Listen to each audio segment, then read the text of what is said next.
Hello everyone. If you like this audiobook and want to listen to more, please consider subscribing. And if you like this video, like it as well, enjoy. Chapter 27, I'm Rich. The coordinates Cecil had provided led David far away from the chaotic downtown center of Chicago, past the bustling suburban rings, and into an area of extreme, secluded wealth. Even with his godlike speed, as David hovered high above the designated location, he had to take a moment to genuinely process the sheer, absurd scale of what the Global Defense Agency considered a quiet accommodation. Yeah, he muttered, staring down. Cecil definitely didn't cheap out. His new estate didn't just occupy a plot of land, it dominated the landscape. The estate stretched out as far as his eyes could see, and with his vision, that meant far. It wasn't just big, it's absurd. Spread across what had to be over 100 acres of prime, untouchable real estate, the property was a literal fortress of modern luxury. The main mansion sat perched atop a high, artificially reinforced hill, a sprawling architectural marvel of sleek dark glass, white marble, and sharp, contemporary angles that offered an absolutely breathtaking, uninterrupted panoramic view of the distant Chicago skyline and the vast, shimmering expanse of Lake Michigan. But it wasn't just the main house. As David slowly floated down, taking in the sights, he realized the estate was basically its own self-sustaining resort town. There were multiple smaller guest mansions scattered around the property, each one probably larger than anything David had ever seen in his old life. They were all connected by pristine, winding paved roads. He spotted a full-sized professional tennis court, a pristine outdoor basketball court, and no less than 3 Olympic-sized swimming pools, one of which featured a massive cascading waterfall. A crystal-clear, artificially routed river flowed gently through the eastern edge of the estate, weaving through a dense, beautifully maintained private forest that offered complete privacy from any prying eyes or long-lens paparazzi cameras. Down near the massive iron front gates, a sprawling garage complex sat open, revealing a car collection that would make anyone cry. David's eyes narrowed slightly as he flew lower. Okay, that's just showing off. Rows, not one or two, but rows of high-end cars. Sleek, polished, expensive machines that looked like they had been plucked straight from car magazines and placed there for decoration. Ferraris, Lamborghinis, Bugattis, vintage Shelby Mustangs. He didn't even know half the models, but he knew one thing. Each one probably cost more than his entire life savings from his previous world. He then saw people were moving across the estate, probably workers in a lot of them. Gardeners trimming hedges, maintenance staff checking equipment, security personnel stationed subtly but visibly. Easily 60, maybe 70 people spread across the property, all moving with quiet efficiency. And yet, no one panicked when they saw him. He just thought they might have been pre-briefed by GDA, that made his life easier. Yeah, David muttered to himself, the wind ruffling his hair as he slowly descended toward the grand entrance of the main mansion. I have to admit, Cecil might be a paranoid, highly strung government bureaucrat, but the man absolutely knows how to throw around taxpayer dollars. I could get used to this. He touched down on the meticulously swept circular driveway just as the massive, heavy oak front doors swung open. Waiting for him was a man who looked like he had been genetically engineered in a lab to be the perfect butler. He was older, perhaps in his late 50s, with perfectly groomed silver hair, impeccable posture, and a pristine, tailor-made black uniform that didn't have a single microscopic wrinkle. His posture was straight, expression was calm, and his presence carried that quiet, professional confidence that screamed, "I run this place." Behind him, David could see glimpses of a massive staff, moving efficiently through the grand foyer, cleaning, arranging flowers, and ensuring the estate ran like a finely tuned machine. "Good evening, Mr. Atkinson," the man said, his voice carrying a smooth, refined, and deeply polite British cadence. He offered a crisp, respectful bow. "Welcome to your new home, sir. My name is Sebastian. I am the head of the household staff, and I have been entirely placed at your disposal to ensure your residence here is as comfortable, peaceful, and frictionless as possible." David smiled, casually stuffing his hands into the pockets of his jacket as he walked up the marble steps. "Nice to meet you, Sebas. I've got to say, this place is absolutely insane. I was expecting a nice penthouse, maybe a townhouse with a decent security system. This is basically a small country. Are all these people working just for me?" "Indeed, sir," Sebas replied, stepping aside to allow David into the cavernous, wildly opulent entrance. The floors were cut from a single vein of imported Italian marble, and a massive crystal chandelier hung from the 3-story vaulted ceiling. The entire staff has been meticulously vetted, hired, and is currently managed through the Global Defense Agency. Director Stedman was exceedingly clear in his instructions. Our primary directive is to provide you with absolute luxury and utter privacy. My staff is trained to be invisible. We will maintain the estate, prepare your meals, and handle all logistical necessities with minimal conversation and maximum efficiency. You will not be disturbed unless you explicitly wish to be. That sounds like heaven, honestly, David chuckled, looking around at the priceless, museum-quality abstract paintings lining the walls.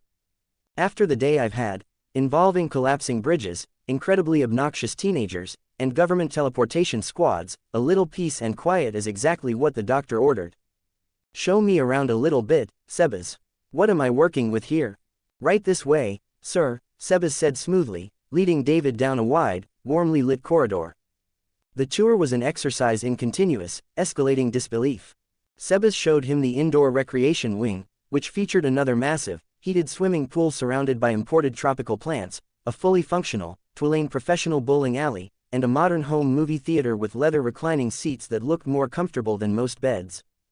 They passed a sprawling, two-story library smelling of rich mahogany and old paper, a wine cellar, a bar, a gym filled with heavy-duty equipment that David would probably instantly break if he actually tried to use it, and finally, a massive entertainment and gaming room. David stopped in his tracks as he looked into the gaming room. It was outfitted with 3 massive, 100-inch 8K OLED screens, surrounded by the newest, most advanced gaming consoles, high-end customized PC rigs, and rows upon rows of physical game cases. Sir, the entertainment systems are fully updated and connected to a private, hyper-encrypted fiber optic network, Sebas explained, noticing David's lingering gaze. Should you require any specific titles or hardware not currently present, you have only to ask, and it will be procured within the hour. Sebas, you are quickly becoming my favorite person on this entire planet, David grinned.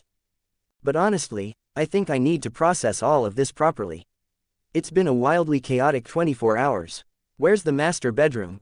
Of course, sir, right at the top of the grand staircase, occupying the entire south wing of the 3rd floor, Sebas directed, bowing slightly.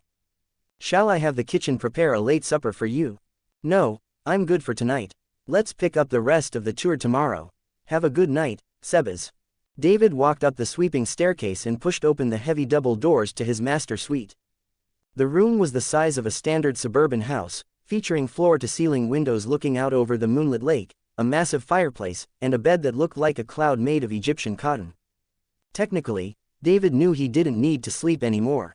His new, vastly overpowered android physiology didn't accumulate lactic acid or suffer from cellular fatigue like a normal human. He could theoretically stay awake for a decade without feeling a single yawn. But old, human habits die hard. The sheer mental exhaustion of dying, reincarnating, fighting supervillains, and dealing with the emotional wreckage of the teen team had taken a toll on his mind. He didn't bother changing, he just fell face-first onto the impossibly soft mattress, let out a long, contented sigh, and instantly drifted off into a deep, dreamless sleep. The next morning, David woke up feeling entirely refreshed, the bright morning sun streaming through the massive windows. He stretched, his joints popping satisfyingly, before heading downstairs following the incredible smell of food. In the massive, open-concept gourmet kitchen, a team of 3 private chefs was already hard at work. When David sat down at the expansive marble dining table, Sebas immediately appeared, pouring a cup of perfectly brewed, rich black coffee. Even though David didn't need sustenance to survive, there was absolutely no way he was going to pass up the cooking masterpiece placed in front of him. He devoured a massive breakfast, stacks of incredibly fluffy, thick-cut buttermilk pancakes drenched in real, warm maple syrup, a perfectly cooked plate of eggs Benedict with shaved black truffles, thick slices of sizzling, crispy applewood smoked bacon, and freshly squeezed orange juice. He ate with the enthusiasm of a starving man, genuinely impressed by the sheer quality of the food. Compliments to the chefs, Sebas, David said, wiping his mouth with a linen napkin. That was phenomenal. I'm going to grab a shower. Have someone take these clothes and make sure they're completely spotless, please. Right away, sir, Sebas nodded, signaling a maid who discreetly approached to collect David's jacket. After a long, incredibly hot shower in a bathroom made entirely of dark slate and brass fixtures, David walked into his walk-in closet, which was currently stocked with thousands of dollars worth of designer casual wear. He picked out a comfortable, plain black sweatshirt, a pair of perfectly fitted dark blue jeans, and a pair of heavy black leather boots. Feeling completely relaxed, he headed straight for the gaming room. He booted up the main console, scanning the massive digital library, and his heart actually skipped a beat. There, sitting right on the home screen, was Grand Theft Auto 6. No way, David laughed out loud, his eyes wide as he grabbed the haptic controller and immediately launched the game. I cannot believe this. I literally died in my original universe waiting for Rockstar to stop milking GTA Online and actually release this damn game.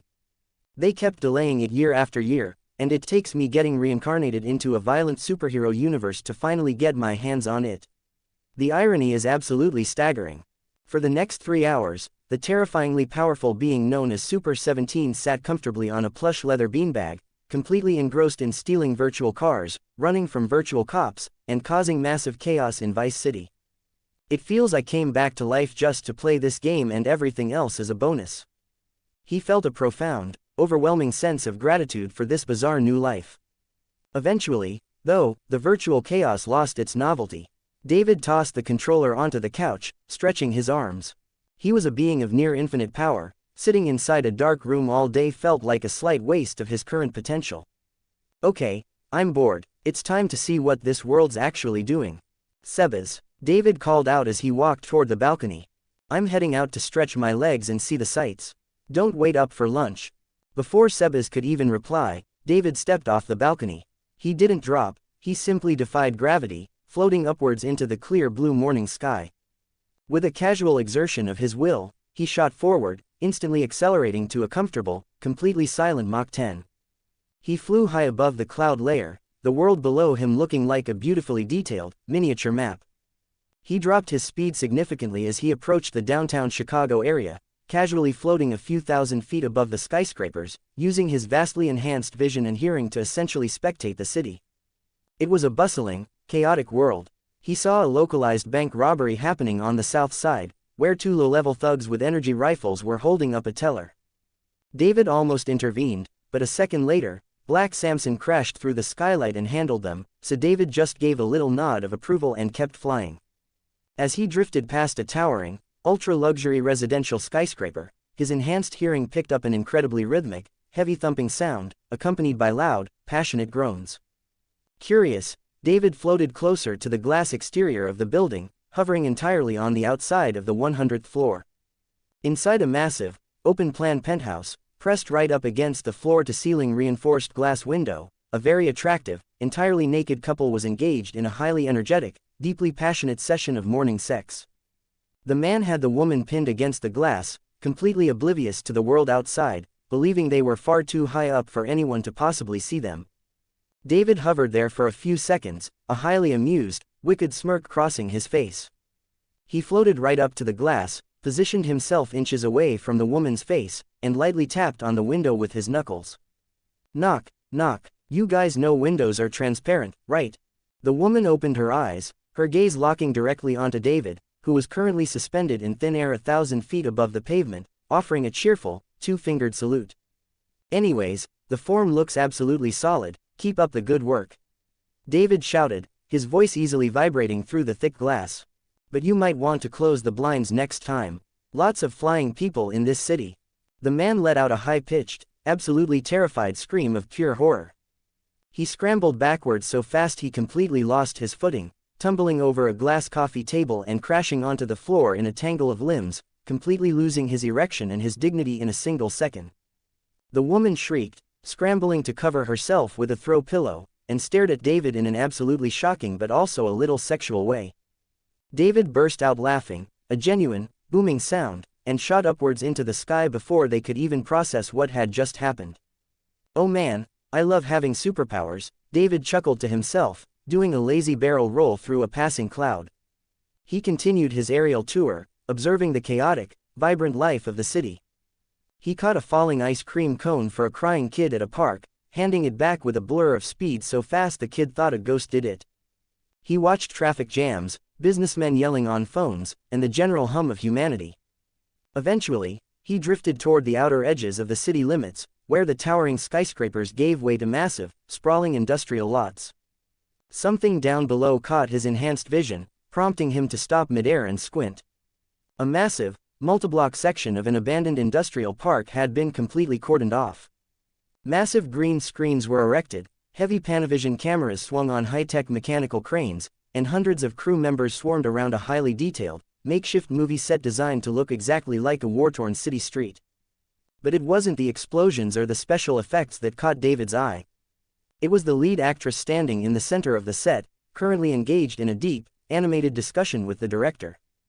David's jaw dropped slightly. He floated lower, dropping to about 1,000 feet, his enhanced vision zooming in to confirm what he was seeing. "No way," David whispered to himself, completely stunned. "Is that Margot Robbie?" It absolutely was. She was dressed in a sleek, tactical action movie costume, looking incredibly sharp and stunning as she debated a stunt sequence with the crew. David was entirely floored. In his old life, Margot Robbie had been one of his absolute biggest celebrity crushes. He had watched The Wolf of Wall Street and Barbie more times than he cared to admit. "Okay, this world is officially broken," David whispered. "Fictional characters, real actors, superheroes, what even is this place?" His mind racing with the bizarre implications of a multiversal timeline. "Man, she looks even better in person. I wonder if I can swoop down there, casually ask for an autograph, and maybe..." David was so completely engrossed in his internal, fanboy monologue, staring down at Margot from 1,000 feet up, that he entirely failed to pay attention to his immediate surroundings. Suddenly, a massive, deafening crack of a breaking sound barrier echoed directly behind him. Before David could even turn his head, something slammed directly into the center of his upper back with the kinetic force that could level multiple buildings. For David, the impact felt roughly equivalent to a small, slightly annoying small rubber ball bouncing off his shoulder. He didn't even budge a single millimeter, his position in the air remaining completely static and unbothered. But the object that had hit him was not nearly as fortunate. David turned around slowly, brushing an invisible speck of dust off the shoulder of his black sweatshirt, to see a teenager clad in a bright yellow and blue spandex suit violently bouncing off his back. It was Mark Grayson, Invincible. Mark had just started to fly and was already going at top speed without even having basics under control, and also wasn't not paying attention to where he was going, and had essentially flown face first into an immovable, indestructible brick wall. The sheer kinetic rebound of hitting David's impossibly dense body had completely shattered Mark's equilibrium. His yellow goggles were shattered, as his eyes were rolled back into his head, and he was completely limp, knocked into a terrifying state of semi-consciousness. "Ugh, what did I hit?" Mark groaned deliriously, his limbs flailing uselessly as he completely lost his ability to fly. Gravity instantly took hold, and the young hero began to plummet rapidly toward the earth. David let out a long, heavy sigh, watching the kid fall. "Seriously, do people in this universe just not look where they're going? You got this entire massive, empty sky, and still had to crash on me." David was fully prepared to just let Mark fall and learn a harsh lesson about understanding one's limit. Viltrumit or not, hitting the ground from this height may hurt a little, but it wouldn't kill him. But as David calculated Mark's trajectory, his eyes widened slightly. Mark wasn't just falling toward an empty field. He was dropping like a supersonic lawn dart directly toward the center of the movie set. Specifically, right toward the exact spot where Margot was currently standing. "Oh, absolutely not," David snapped, his annoyance flaring. "You are not ruining my chances of meeting Margot by turning her into a red smear on the pavement." In a flash of movement so fast it didn't even register as a blur, David dove. He easily caught up to the plummeting teenager, reaching out and casually grabbing Mark by his wrist just a few hundred feet above the terrified, screaming film crew. The sudden deceleration caused a massive shockwave of displaced air to hit the set below, blowing over light stands and sending papers flying, but everyone remained completely unharmed.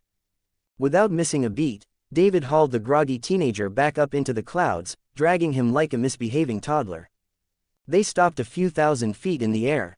Mark was still completely out of it, groaning and clutching his head as he dangled from David's iron grip. "All right, Sleeping Beauty, time to wake up and learn how to use a crosswalk," David said as he very lightly slapped Mark's cheek. Mark didn't respond to that, which frustrated David as he raised his free hand, fully intending to slap Mark hard across the face to jar him back to full consciousness. Before his hand could make contact, the air pressure around them suddenly shifted. A figure dropped out of the higher atmosphere, stopping exactly 10 feet away from them. He wore a pristine white and red suit, his cape billowing aggressively in the wind, his arms crossed over a massive, barrel-shaped chest. His dark hair was perfectly styled, and his iconic mustache framed a face that was currently twisted into an expression of cold, barely contained, murderous fury. Nolan Grayson, Omni-Man. Nolan's eyes darted from his unconscious son dangling by the wrist, to the casual, entirely unbothered man holding him. The tension in the air was so thick it could choke a lesser being. Nolan looked ready to unleash the kind of violence that shattered entire continents. David, however, just let out a soft chuckle. He completely ignored the terrifying aura radiating from the Viltrumite, shifting his grip to hold Mark up slightly like he was displaying a fish he had just caught. "Well," David smiled, his tone incredibly cheerful and dripping with absolute, infuriating sarcasm. "I didn't think we'd meet again this soon. Also, is this guy yours? If yes, then does he always fly like a brick, or is today just a special occasion?" Chapter 28, Mark's Lesson. Nolan's eyes narrowed into terrifying, thin slits as he hovered in the frigid air thousands of feet above the ground. The wind whipped his red cape violently around his shoulders, but the Viltrumite himself was as motionless as a marble statue. His gaze was locked entirely on the casual, infuriatingly relaxed man dangling his unconscious teenage son by the wrist. "The person you are currently holding like a freshly caught fish," Nolan said, his voice entirely devoid of warmth, echoing with a low, vibrating baritone that usually made warlords tremble, "is my son. I strongly suggest you let him go." David didn't even flinch at the barely veiled threat. He just offered a bright, entirely unabashed smile, shifting Mark slightly in his iron grip as the teenager continued to groan in a state of semi-awareness. "Oh, I figured as much, Nolan. The matching primary color spandex was a pretty dead giveaway," David replied, his tone as casual as if they were discussing the weather at a neighborhood barbecue. Despite Nolan's demand, David made absolutely zero move to release the boy. "And yeah, sure, I'll hand him back. But before I do, as a fellow guy who appreciates superpowers and is responsible, maybe you should try being a proper dad and actually teach your kid how to fly and also to control his powers. Or at the very least, teach him some basic spatial awareness." He was flying totally blind. If I hadn't caught him, he would have pancaked right into the middle of $1 million film set. "Do you have any idea how much paperwork your boss would have to file to cover up a superhero flattening Margot Robbie? It would be a national tragedy." Nolan's jaw clenched, the muscles in his neck bulging slightly. The sheer audacity of this stranger, a man who had publicly mocked him on national television just a day prior, lecturing him on parenting, was pushing his legendary Viltrumite patience to its absolute breaking point. "My son's training is my concern, and mine alone," Nolan replied coldly, floating a few inches closer, his aura radiating absolute dominance. "I will not ask you a second time, just release him." Before David could offer another sarcastic quip, the teenager dangling from his arm finally began to blink, shaking the heavy, concussive fog from his brain. Mark's eyes darted around frantically, taking in the clouds, the dizzying drop below, and finally, the fact that his arm was currently locked in a grip that felt like it was made of solid titanium. "Hey, let go of me," Mark shouted, his strength flaring as he aggressively yanked his arm backward, fully expecting the stranger to go flying. Instead, absolutely nothing happened. Mark pulled harder, bracing his boots against the empty air, straining his muscles until his face flushed red. It was completely useless. It felt exactly like trying to uproot a 500-year-old oak tree with his bare hands. David's arm didn't shift a single inch. He just looked down at Mark with a mildly amused, raised eyebrow. Realizing physical force wasn't working, Mark stopped struggling and finally got a good look at the man holding him. His eyes went wide as recognition instantly clicked. "Wait, you're him," Mark yelled, pointing an accusatory finger at David's face. "You're the guy, the one from the press conference. You're the guy who was talking completely out of his ass about my dad on live TV." The sheer teenage indignation radiating from Mark was almost palpable. Like any normal son whose father had just been publicly disrespected, his embarrassment over crashing instantly transformed into fiery, defensive anger. He glared at David, his fists clenching tight. "Okay, what the hell, man?" Mark snapped, now fully awake, frustration creeping into his voice. "Let go of me." David finally glanced at him, expression neutral. "Relax," he said, "if I wanted to hurt you, you wouldn't be talking right now. Just hold still for a second. Quote.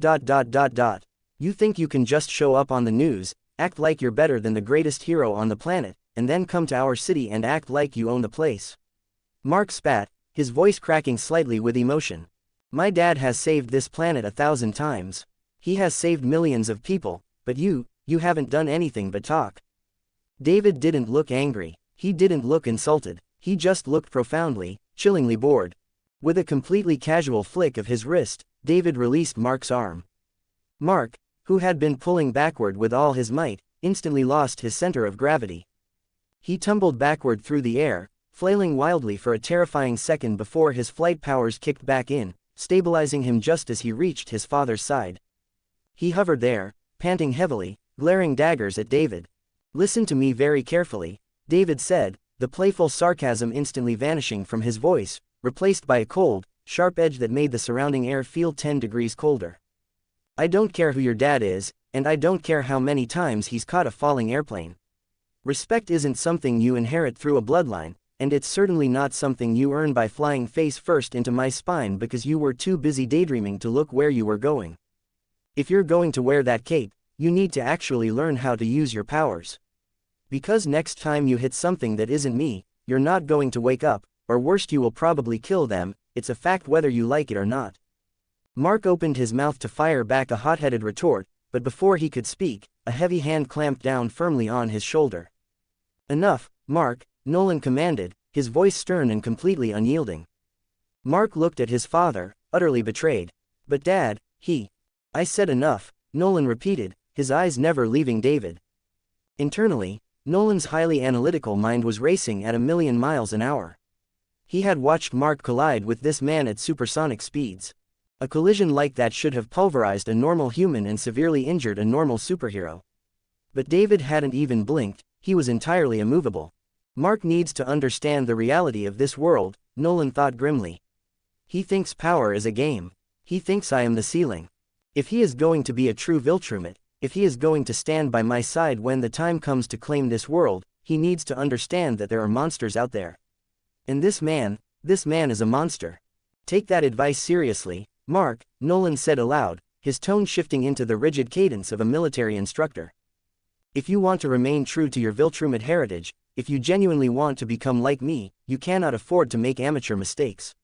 You need to control your speed, control your surroundings. Your lack of focus today was entirely unacceptable." Mark slumped slightly, his pride thoroughly stung by his father's public reprimand, but he nodded slowly. "Yes, Dad. And for you, as I said earlier, I am aware of my son's current limitations," he said, turning to David. "I will address them, so that does not require your intervention." David just gave a casual smile. The heavy, suffocating tension in the air slowly began to dissipate. Nolan floated a few feet closer to David, his posture relaxing slightly, though his guard remained entirely up. "Still, I suppose I owe you my gratitude for stopping his fall," Nolan offered, a stiff, entirely diplomatic courtesy. "Though I assure you, Viltrumite body is quite resilient. A fall from this height would have merely bruised his ego and taught him much-needed lesson." "Oh, I'm well aware he would have survived," David chuckled, his cheerful demeanor returning as quickly as it had vanished. "I was more worried about the film crew down below. Margot Robbie is shooting a scene right down there, Nolan. Margot Robbie. If your kid had flattened her, I would have personally thrown him into the sun. I have my priorities clear, man." Nolan blinked, completely failing to grasp the pop culture reference, but before he could inquire, a sharp, encrypted beep echoed directly in his right ear. Sounds projected loudly from the small, highly advanced device, audible to everyone in the air. "Omni-Man, come in, this is a code red."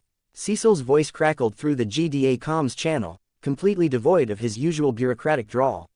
He sounded stressed, out of breath, and deeply agitated. Chapter 29, Kaiju Attack. "I hear you, Cecil. What's the situation?" Nolan asked, tapping his earpiece, his demeanor instantly shifting to pure business. "We have a catastrophic event currently unfolding on the Miami coastline," Cecil barked over the sound of chaotic background sirens in the Pentagon control room. 3 massive, unidentified terrestrial kaijus just breached the ocean surface. They are currently wreaking absolute havoc on the local cruise ship lines. I've already dispatched the Guardians of the Globe to run immediate disaster management, civilian evacuation, and triage, but..." Cecil hesitated for a microsecond. According to our preliminary energy readings, the Guardians do not have the heavy artillery required to put these things down, as they're outmatched especially without the Immortal currently in service. Nolan's eyes narrowed. How severe? It's an uphill battle, Nolan. If we don't stop them at the beachhead, they will move into the dense urban city centers, and if they reach the city, we're looking at catastrophic loss of millions of lives. I need you there yesterday. Nolan frowned, his eyes scanning the horizon line as if he could see all the way to Florida. Understood, Cecil. I'm on my way. Bring your boy, too, Cecil added quickly. We need every available set of powerful hands to minimize civilian casualties. Mark's head snapped toward Nolan. Wait, me? Absolutely not. He's not ready, Nolan snapped back, glancing at Mark. He is far too green for a multiple-threat kaiju engagement.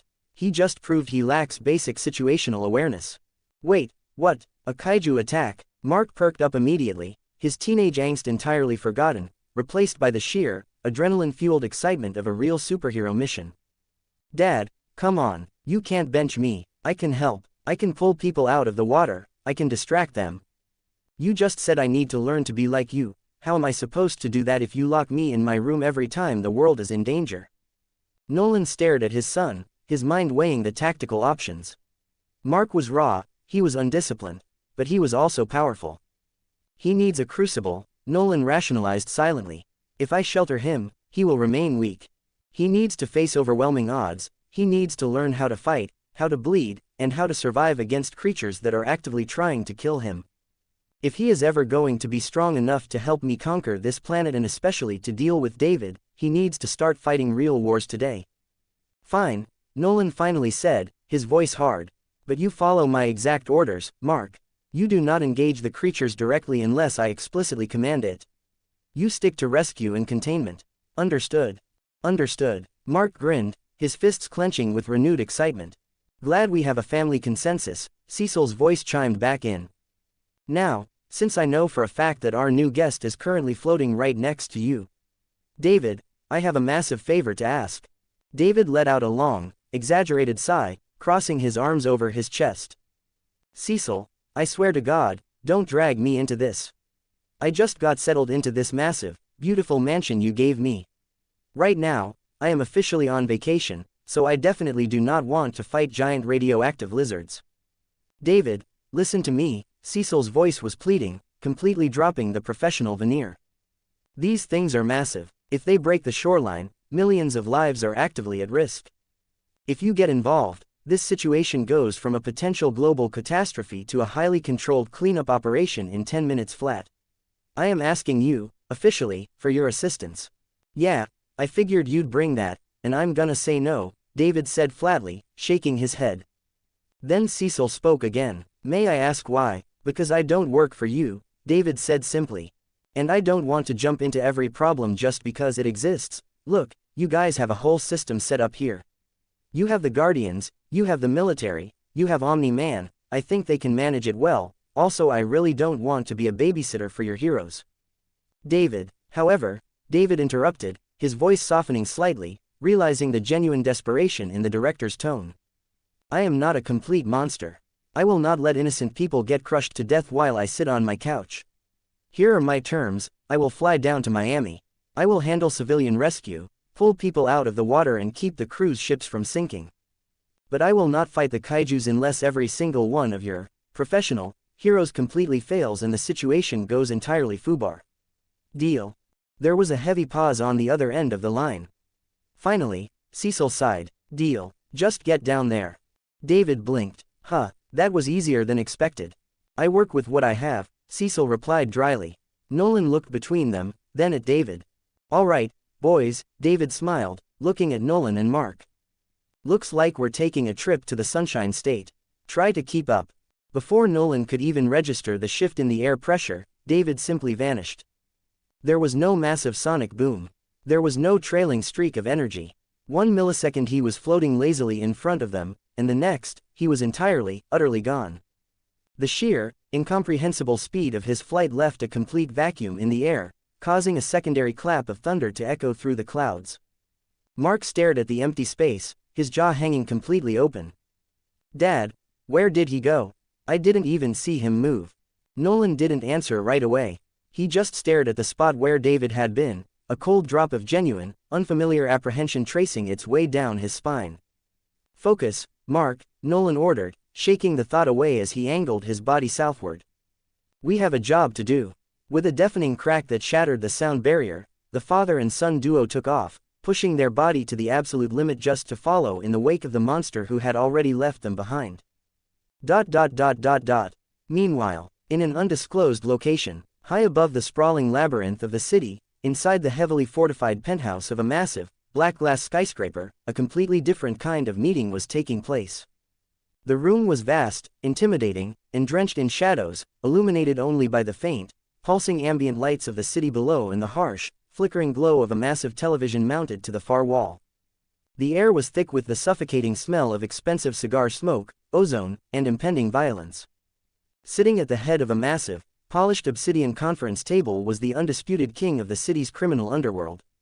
Machine Head. He wore a pristine, impeccably tailored Italian white suit that probably cost more than a suburban house. But where a human head should have been, there was only a smooth, polished, expressionless robotic head. His glowing, vertical pink optical sensors pulsed rhythmically as he steepled his fingers, looking out at the terrifying assembly of mercenaries he had gathered in his boardroom. Standing immediately behind Machine Head's high-backed leather chair was Isotope, his most loyal, sniveling subordinate. The man constantly touched his beards, his hands twitching with the teleportation energy he used to keep his boss out of federal prison. To the left of the table stood Furnace, a walking nightmare encased in a massive, rivet-studded suit of heavily armored boilerplate iron. Heat radiated off him in visible, shimmering waves, the internal magma of his body glowing menacingly through the grates of his visor. Across from him was Kursk, completely silent, arcs of lethal, high-voltage electricity constantly crackling and snapping across his forearms. But the most terrifying presence in the room wasn't the cyborg, the walking volcano, or the living generator. Sitting comfortably in a massive, reinforced steel chair at the far end of the table was Battle Beast. He was a hulking, towering mountain of muscle, fur, and raw, unadulterated primal fury. Looking like a bipedal, incredibly muscular lion from a warrior culture that had long since forgotten the concept of peace, Thok simply sat there, casually polishing the handle of a massive, blood-stained mace. His thick mane was braided tightly, and his armor was scarred by 1,000 glorious battles across 100 different galaxies. He didn't speak much, as he didn't need to. His mere presence in the room was enough to make even the hardened criminal sweat. Machine Head was in the middle of a highly detailed, incredibly illegal presentation regarding the hostile takeover of a rival cartel's shipping lanes, his synthesized, highly auto-tuned voice bouncing off the acoustic paneling. And if Mr. Liu believes that he can simply dictate the terms of our narcotic distribution network without a proper percentage kickback, he is entirely mistaken, Machine Head stated, his red eye flaring. We will systematically dismantle his infrastructure from the ground. Machine Head stopped abruptly. His optical sensor had caught a flash of movement on the muted television screen behind him. He raised a metallic hand, silencing the room instantly. Isotope. Increase the audio volume, Machine Head ordered, his robotic voice entirely devoid of inflection. Isotope scrambled, grabbing the remote and blasting the volume. Total devastation on the Miami coastline. The panicked news anchor screamed, the camera shaking wildly as it zoomed in on the ocean. 3 massive, unidentified monsters have emerged from the water and are currently tearing through a fleet of luxury cruise ships. The Guardians of the Globe have arrived on the scene, but they appear to be heavily outmatched. Where is Omni-Man? Where is... Machine Head stood up slowly, his mechanical joints whirring softly as he walked toward the screen, completely captivated by the chaotic footage.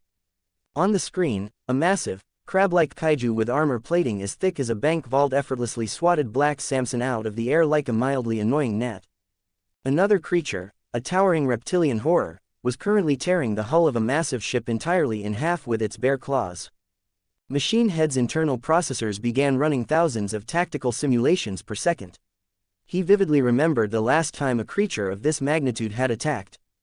A single, tentacled kaiju had forced Omni-Man to go entirely all out, engaging in a brutal, bloody brawl that had leveled several city blocks before the GDA finally managed to capture it. And now, there were 3 of them. If these creatures possess enough raw power to force the Guardians into a defensive retreat. Machine Head calculated silently, his red eye glowing brighter. If I could somehow get his hands on just one of these biological weapons, if I could drug it, collar it, and unleash it upon the Mr. Liu, together with my mercenaries, that old fart wouldn't stand a chance. I wouldn't just be a boss. I would be the absolute, undisputed king of the global underworld. The order will be mine. Look at the sheer, beautiful destruction, Machine Head said aloud, his auto-tuned voice taking on a melodic, almost reverent quality. Pure, untamed power. Isotope, get me a direct line to our deep cover operatives within the GDA cleanup crews. I want to know exactly where they take these things if they manage to kill them. We are going to procure ourselves a very large, very angry pet. At the far end of the table, Battle Beast slowly lowered his mace. His deep, golden feline eyes locked onto the television screen. He watched the massive creatures roar, their roars shaking the camera lens, their claws ripping through solid steel. He watched the heroes scatter, bleeding and broken. A low, rumbling purr began to vibrate deep within his massive chest, a sound that sent immediate shivers down Isotope's spine. He then gripped his mace tighter, his blood boiling with the ancient, unending thirst for a worthy challenge. Battle Beast was a proper battle junkie, who always craved for more fights, more rush, and especially a fight which could either completely satiated him or give him a glorious death. Finally, he said, voice low and filled with anticipation, something that might actually be worth my time and give me a glorious fight. Machine Head smiled faintly. Yes, he said, this could be very useful. And far above them all, David watched, unaware that his presence was already starting to shift the entire game. Chapter 30. Kaiju Attack 2. The warm, humid air over the Miami coastline had been completely entirely replaced by the choking, suffocating stench of burning ozone, pulverized concrete, and evaporated seawater. When David arrived, halting his supersonic flight to hover perfectly still high above the Atlantic, he was greeted by a scene of absolute, apocalyptic chaos. It wasn't just a battle, it was a full-scale war zone. Even he had to admit the situation looked far worse than what Cecil's brief description had implied. 3 massive, terrifyingly distinct kaijus had established a beachhead just a few miles off the pristine, white sands of Miami, and they were systematically dismantling the combined forces of the Global Defense Agency, the United States military, and every available superhero on the eastern seaboard. Smoke covered the entire horizon, as military jets flew through the sky, with missiles exploding across the ocean. Sirens echoed from every direction. To the south, a colossal, heavily armored crustacean that looked like a demonic fusion of a king crab and a mantis shrimp was engaged in brutal close-quarters combat. Its shell was a dark, bruised purple, covered in jagged spikes that deflected tank shells like raindrops. War Woman was at the forefront, her muscles straining as she swung her enchanted mace, colliding with the crab's massive, snapping claws with a sound like a tolling church bell. Aquarius was surfing on a massive, self-generated tidal wave, desperately trying to manipulate the ocean currents to throw the beast off balance, while Darkwing circled above in his customized stealth jet, dropping high explosive ordnance directly onto the creature's joints. Keep hitting the articulations, War Woman shouted, her voice carrying over the roaring ocean. Its armor is too thick on the carapace. Aquarius, bind its legs, don't let it advance on the shoreline. I'm trying, damn it. Aquarius yelled back, his aquatic features contorted in supreme effort. It's too heavy. The water displacement alone is tearing my currents apart. We need to push it away from the ships. Left side, War Woman shouted. It's adapting to our attacks. No kidding. Darkwing yelled back while narrowly avoiding a claw swipe. The crab's claw passed inches from him. The resulting shockwave nearly knocked him from the sky. Nearby, in the center of the bay, another battlefield was somehow even worse. A monstrous, multi-headed Hydradragon was whipping its serpentine necks through the air, completely overpowering Black Samson, Tech Jacket, and Green Ghost. The creature was a nightmare of scales and elemental fury. One head breathed a concentrated, searing stream of raw plasma, while another unleashed deafening, concussive sonic screams that shattered the glass of skyscrapers 3 miles away. Tech Jacket was pushing her advanced alien armor to the absolute limit, firing continuous barrages of heavy laser artillery into the beast's chest, while Black Samson used his brute strength to physically wrestle one of the biting heads away from a sinking destroyer. I need a distraction, now. Samson roared, his veins bulging as the Hydra's jaws snapped inches from his face, acidic saliva sizzling against his biosuit. Going intangible, dropping density through the primary respiratory tract. Green Ghost shouted, phasing her glowing green body directly through the monster's thick neck, trying to disrupt its internal organs, though the beast barely seemed to register the attack. nearly shaking its head and firing another plasma beam that forced Tech Jacket to take evasive maneuvers. And to the north, the largest of the three, a towering, bipedal, Godzilla-esque reptilian horror with glowing dorsal fins. It was relentlessly pushing toward a fleet of 5 massive, civilian-packed cruise ships. The ships were desperately burning their engines, trying to reach the safety of the port, but the monster was faster, treating the ocean like a shallow wading pool. Bulletproof was a streak of yellow and orange, moving at near supersonic speeds, trying to distract the reptilian titan by punching it repeatedly in the eyes.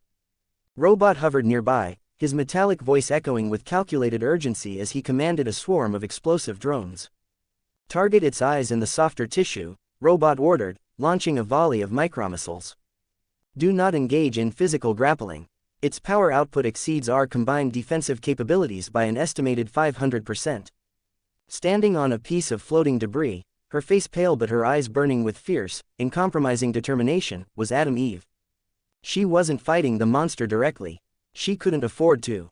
Her hands were extended, projecting massive, incredibly strained pink hard-light barriers around the rear of the nearest cruise ship, absorbing the glancing blows of the monster's sweeping tail. Eve was completely ignoring the frantic radio chatter in her earpiece. On the distant shoreline, Duplicate had multiplied into hundreds of clones, desperately pulling screaming civilians out of the water alongside Red Rush, Brit, Business Baby and Two-Punch Man. Kate kept trying to patch through to Eve's frequency. Eve, fall back, you're expending too much energy, you're going to burn out." Kate's voice pleaded over the comms, a mix of panic and the lingering guilt from earlier that day. Eve shut the channel off with a mental command. She didn't want to hear Kate's voice. She didn't want to think about Rex. Right now, the only thing that mattered were the thousands of terrified families trapped on those ships. She gritted her teeth, her nose beginning to bleed slightly from the sheer exertion of holding back a creature that weighed tens of thousands of tons. David watched all of this from the clouds, his arms crossed, his mind processing the battlefield. These weren't mindless beasts. They were from the second age of existence, an ancient, primal era, and they possessed a terrifying combat intelligence. He watched the Godzilla kaiju intentionally take a hit from Bulletproof just to bait him into a narrow corridor, allowing the Hydra to sweep its sonic blast across the area, narrowly missing the hero but completely shattering his momentum. They were collaborating, they were hunting together. Before David could decide on his angle of approach, the air pressure beside him shattered. Nolan and Mark arrived like two speeding comets. Nolan took a fraction of a second to assess the dire tactical situation.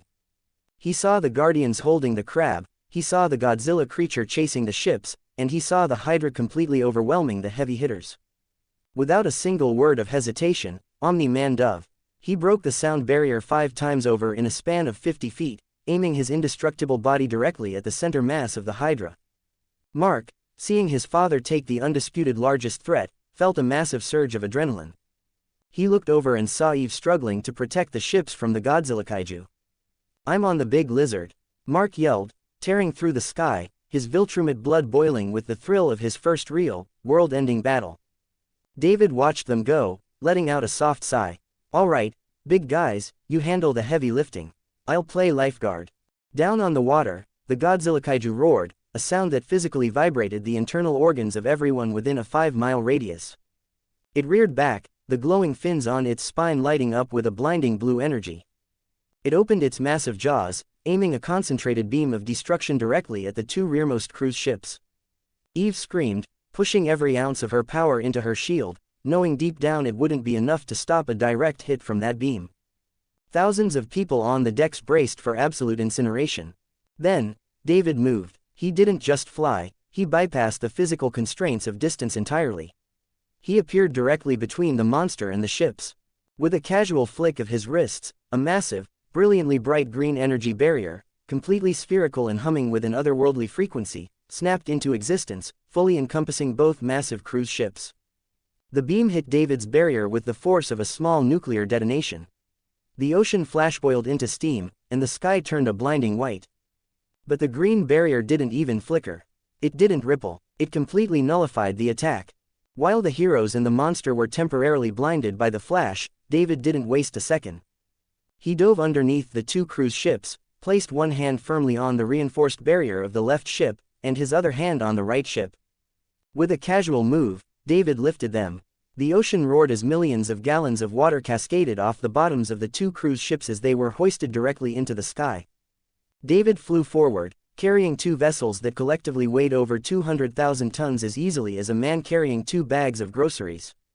He soared over the battlefield, completely ignoring the stunned, gaping expressions of the heroes below, and gently, perfectly placed both ships into the protected inner harbor miles away from the fight.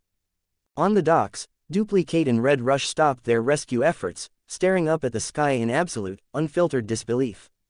Did that guy just casually carry 2 entire cruise ships? Red Rush asked, his hyperfast brain struggling to process the sheer physics of what he had just witnessed.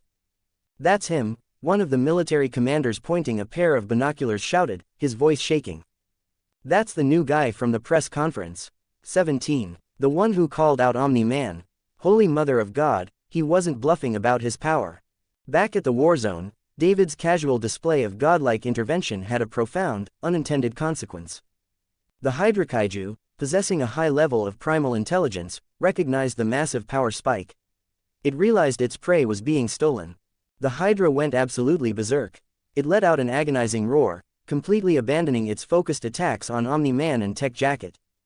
All 5 of its heads reared back, and it unleashed a chaotic, omnidirectional barrage of plasma beams, acidic spit, and sonic shockwaves across the entire battlefield. The sudden, erratic spam of attacks completely shattered the heroes' carefully maintained formations. A stray plasma beam clipped Black Samson's shoulder, instantly melting through his biosuit and sending him spiraling into the ocean with a scream of agony.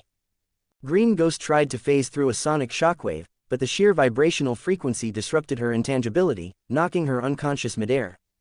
She began to fall, only saved when Robot quickly redirected a drone to catch her limp body. Eve threw up a massive dome shield, desperately protecting Bulletproof and a nearby squad of military fighter jets from a barrage of acid, but the impact shattered her construct, sending a wave of backlash through her nervous system that dropped her to her knees on her floating platform. The stalemate was completely broken. Seeing the Hydra's frenzy, the Godzilla Kaiju became entirely enraged. It ignored the remaining cruise ships for a moment, locking its glowing, reptilian eyes on the young hero in yellow and blue who had just punched it in the snout.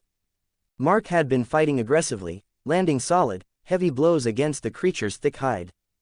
But Mark was inexperienced. He fought with raw emotion and predictable, straight-line trajectories. As Mark pulled back his fist for a massive haymaker, the Godzilla Kaiju anticipated the movement. It didn't try to block. Instead, it aggressively pivoted its massive bulk, swinging its colossal, spiked tail with the speed of a cracking whip. The tail collided with Mark's ribs with a sickening, echoing crack that could be heard over the roaring ocean. Mark's eyes widened in sheer agony as the breath was completely violently expelled from his lungs. He was launched backward like a bullet fired from a railgun.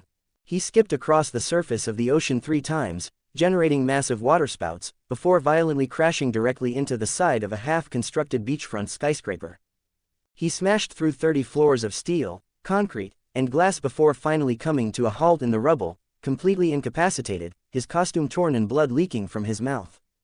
Before Mark could even attempt to push the debris off his battered body, the Godzilla Kaiju opened its maw and fired a highly charged, concentrated beam directly at the building. The entire upper half of the skyscraper vaporized in a spectacular explosion of fire and ash, burying the young Viltrumite under thousands of tons of molten slag. Mark, Omni-Man roared, momentarily distracted by the massive explosion. That microsecond of distraction was all the Hydra needed. 2 of its heads slammed into Nolan's chest like freight trains, pushing the Viltrumite deep underwater. On the southern front, the Crab Kaiju realized its aerial tormentor was vulnerable. As Darkwing banked his stealth jet for another bombing run, the crab suddenly vaulted out of the water, its massive, hydraulic-powered legs propelling it hundreds of feet into the air. Its massive right claw snapped shut, completely severing the tail section of Darkwing's jet. "Mayday! Mayday! Losing altitude, structural integrity compromised." Darkwing yelled into his comms, slamming the eject button. He shot out of the cockpit just milliseconds before the crab's other claw crushed the multi-million-dollar aircraft into a crumpled ball of burning metal. Darkwing deployed his glider cape, desperately steering himself toward the deck of a nearby military aircraft carrier as the crab crashed back into the ocean, generating a tidal wave that nearly capsized the massive vessel. The battlefield had completely degraded into a slaughterhouse. Samson is down. Green Ghost is down. That new guy is MIA. Tech Jacket yelled over the comms, her armor's internal alarms blaring a steady, terrifying red. I can't hold this Hydra back alone. Its cellular regeneration is off the charts. Every time I blast a hole in it, it heals in seconds. Omni-Man burst from the ocean, his suit soaked, his eyes burning red with pure, concentrated Viltrumite rage. He flew directly at the Hydra, his fists moving faster than the eye could track. He punched entirely through one of the creature's thick necks, showering the ocean in dark, viscous blood. But before Nolan could move to the next head, the severed stump bubbled, twisted, and violently regenerated a brand new, fully functional head that immediately snapped its jaws around Nolan's cape, dragging him back down. Tech Jacket, leave this one to me. Go assist the others and find my son. Nolan commanded, his voice strained as he physically pried the massive jaws off his back, unleashing a brutal punch directly into the monster's eyes. Copy that, Tech Jacket acknowledged, firing her thrusters and abandoning the Hydra to engage the Godzilla kaiju, which was currently turning its attention back to the remaining cruise ships. David, floating high above the carnage, casually wiped a speck of soot from his cheek. He watched Mark get buried, he watched the Guardians get scattered, and he watched Omni-Man get locked into a brutal, bloody stalemate. Man, when things go wrong here, they go spectacularly wrong, David muttered to himself. He didn't waste time marveling at the destruction. He dove back down, projecting his green barriers around two more of the massive cruise ships. Once again, he hoisted them into the air, flying them over the panicked city and depositing them safely next to the first two. Chapter 31, Kaiju Attack 3. In the highly classified headquarters of the GDA, the mood was incredibly grim. Cecil Stedman stood before a massive bank of holographic monitors, his scarred face illuminated by the flashing red warning lights of a dozen different failing vitals. He watched the feeds from the military drones, his jaw clenched so tightly his teeth were in danger of cracking. Status report, Donald, Cecil demanded, his voice dangerously quiet. Donald was typing frantically on a transparent keyboard, his usually calm demeanor fractured by genuine anxiety. Sir, we are looking at an 80% casualty rate among our active super roster. Black Samson is critical, suffering third-degree plasma burns. Green Ghost is concussed. Darkwing is grounded. Mark's vital signs are okay, but right now he's buried under a collapsed skyscraper. War Woman and Aquarius are barely holding the crustacean at bay, but they are visibly exhausted. And Omni-Man. Donald pulled up a zoom-in feed of Nolan. The Viltrumite was fighting like a demon, his white suit stained dark with kaiju blood. He was tearing the Hydra apart, piece by piece, but the creature simply refused to die. Every severed limb, every crushed organ, regenerated within seconds. The monster was using its sheer, impossible biology to drag the greatest hero on Earth into a war of attrition. Omni-Man is currently locked in a physical stalemate, sir, Donald finished grimly. His damage output is phenomenal, but the target's cellular regeneration is completely outpacing his attacks. If this continues, Nolan will eventually succumb to physical exhaustion, and the creature will breach the mainland. Cecil rubbed his temples, staring at the carnage. What about the civilian extraction? That is the only piece of good news, sir, Donald replied, bringing up a feed of David. David has successfully relocated 4 of the 5 primary targets. He has saved tens of thousands of lives. But he is strictly adhering to his parameters. He is refusing to engage the hostiles directly. Damn it, Cecil slammed his fist onto the console. I knew the man was arrogant, but I didn't think he was this deeply stubborn. He has the raw power to end this in 5 minutes, and he's treating it like a glorified escort mission while my people are getting slaughtered. Donald adjusted his glasses, turning to look his director dead in the eye. The atmosphere in the room shifted, growing incredibly heavy. Sir, Donald said carefully, his voice dropping to a low, serious register. If the primary line of defense fails, and Omni-Man falls, these creatures will march directly into downtown Miami. We are looking at civilian casualties in the millions within the first hour. If David refuses to fight, we need to discuss the contingency. Cecil's eyes narrowed. You're talking about the hammer. The orbital kinetic laser is fully operational, sir, Donald confirmed, pulling up a secondary, highly encrypted targeting reticle. It was the exact same weapon they had used against Omni-Man in original series. We have a clear line of sight on the bay. I can target all 3 biological anomalies simultaneously. If we drop the hammer on that bay, Donald, the blast radius will instantly vaporize everything within a 10-mile radius, Cecil argued, his voice harsh. We would be intentionally firing a weapon of mass destruction on our own soil. It will completely eradicate the Guardians. It will kill all the military personnel, the GDA officers on those carriers and jets. Only Nolan, and maybe David, would have the durability to survive the thermal shockwave. You're asking me to execute my own heroes. I am asking you to weigh the lives of a dozen heroes against the lives of millions of innocent civilians, sir, Donald countered, his logic cold, mechanical, and entirely unyielding. If David does not step in, and Nolan falls, we will have no other choice. Do I have authorization to begin the firing sequence? Cecil stared at the screen, watching Tech Jacket get swatted out of the sky by the Godzilla kaiju, plunging into the water. He watched Eve, her nose bleeding profusely, struggling to maintain her flight path. He closed his eyes for a long, terrible moment. Spin it up, Donald, Cecil whispered, the weight of the decision adding 10 years to his face. Get the hammer ready, but do not fire until I give the absolute, final verbal command. We give them until the last possible second. Back down on the churning, blood-stained waters of the Atlantic, David returned to the battlefield to secure the fifth and final cruise ship. As he hovered above the water, his enhanced senses swept the area, and he finally took in the absolute, total devastation of the GDA's forces. It was worse than he had initially thought. The military carriers were burning, billowing thick black smoke into the sky. Tech Jacket was currently sinking, her armor's propulsion systems temporarily short-circuited. Aquarius was bleeding from a massive gash on his shoulder, barely keeping the crab kaiju distracted. War Woman was panting heavily, leaning on her mace, her armor dented and cracked. Nolan was completely submerged, locked in an underwater deathmatch with the Hydra, the ocean violently boiling above them. Wow, what an absolute shit show, David thought to himself, shaking his head slowly. I knew these guys relied too heavily on Omni-Man to solve all their major problems, but this is just embarrassing. They have no team synergy against large-scale, regenerating threats. It's just a bunch of individuals throwing punches at brick walls. David looked down at the final cruise ship. It was sitting dead in the water, its engines having finally failed. He began to descend, preparing to wrap it in his barrier and call it a day.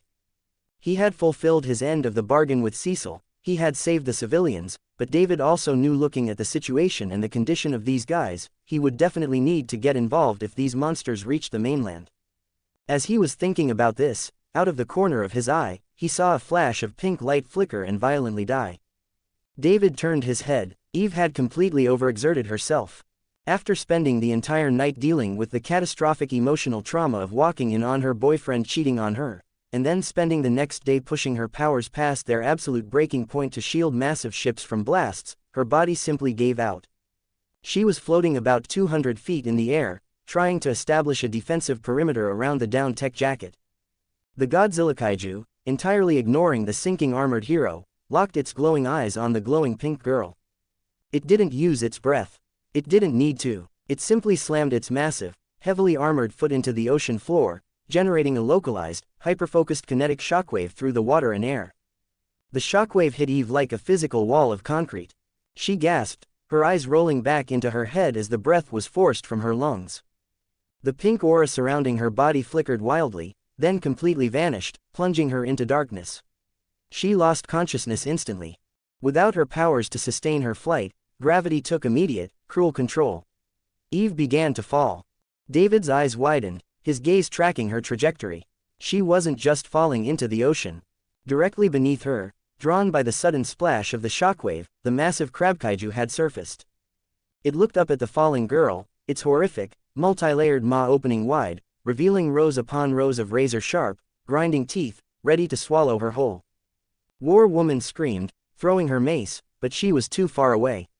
Aquarius reached out with a stream of water, but his powers faltered. Kate shouted, "Eve!" Omni-Man noticed the situation, but he was still occupied with the Hydra beast. Nobody could reach her in time, they were all going to watch her die. David let out a heavy, incredibly annoyed sigh. God damn it, I specifically said I wasn't going to play babysitter today. He didn't just fly, didn't just accelerate. It felt as if he had manipulated the spatial dimensions around him. As he moved at speed faster than light, it looked like he just teleported across the battlefield in a fraction of a millisecond. Eve was entirely unaware of the horrific death waiting for her.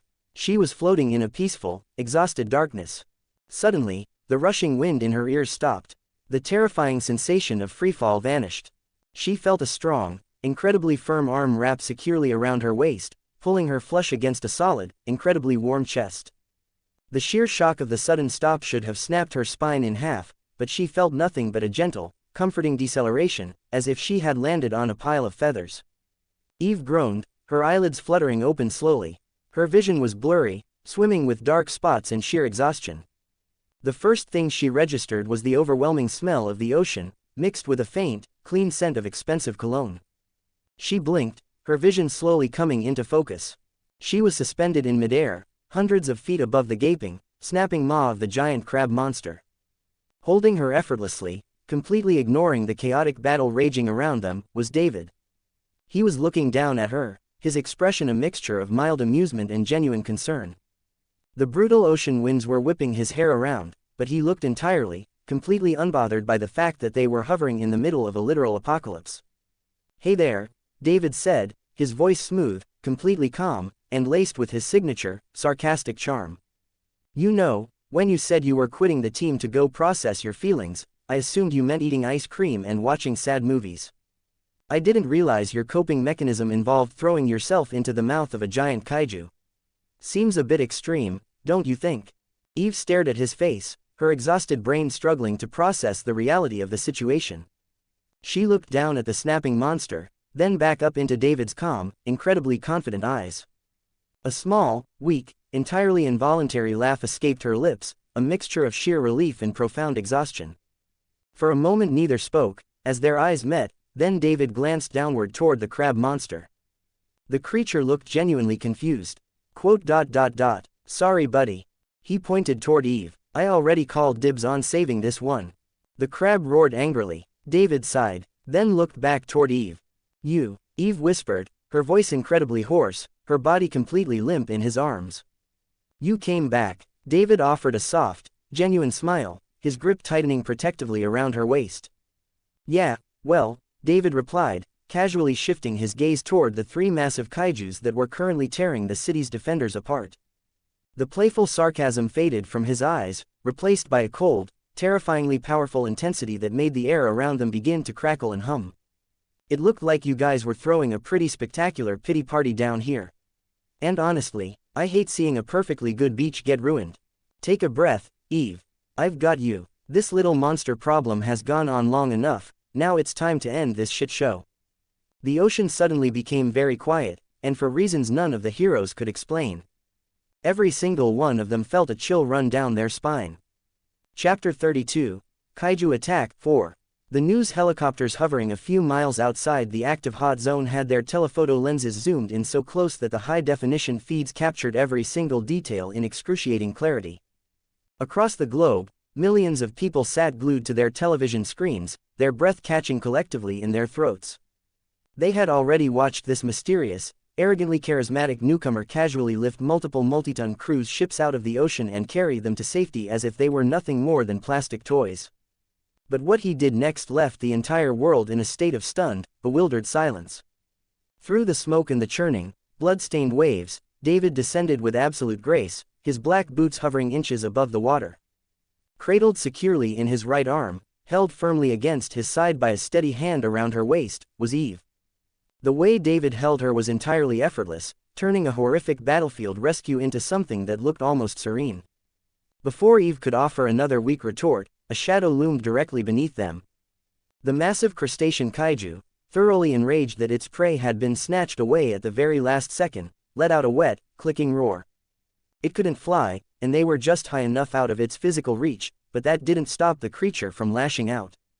It violently slammed its colossal claws down into the ocean surface, creating a massive eruption of water. A heavy, torrential wall of salty, foul-smelling sea water gushed directly upward, completely drenching both David and Eve from head to toe. David's perfectly styled hair flattened against his forehead, and his pristine, expensive black sweatshirt was instantly soaked, dripping wet. David froze. His relaxed, charming expression slowly morphed into one of pure frustration.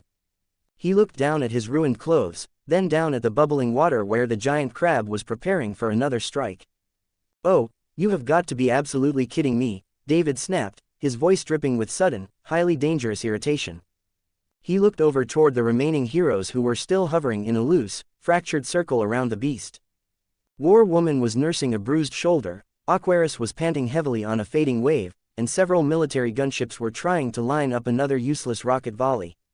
"Hey, all of you, yes, I'm talking to the old lady and the fish guy," David yelled, his voice easily cutting through the roaring wind and the sirens. "Get the hell away from this thing right now. Back off, clear the area, or you're all going to end up as collateral damage. I am entirely done playing nice today." Under normal circumstances, War Woman would have taken severe offense if someone called her old and screamed orders at her. Her pride as a hero would have demanded she stand her ground. But she knew what David was capable of. She also looked at the absolute, terrifying pressure beginning to radiate off David's soaked frame, and for the first time in her life, her instincts screamed at her to run. "Everyone, fall back, immediately," War Woman commanded into her comms, her voice carrying a rare note of genuine urgency.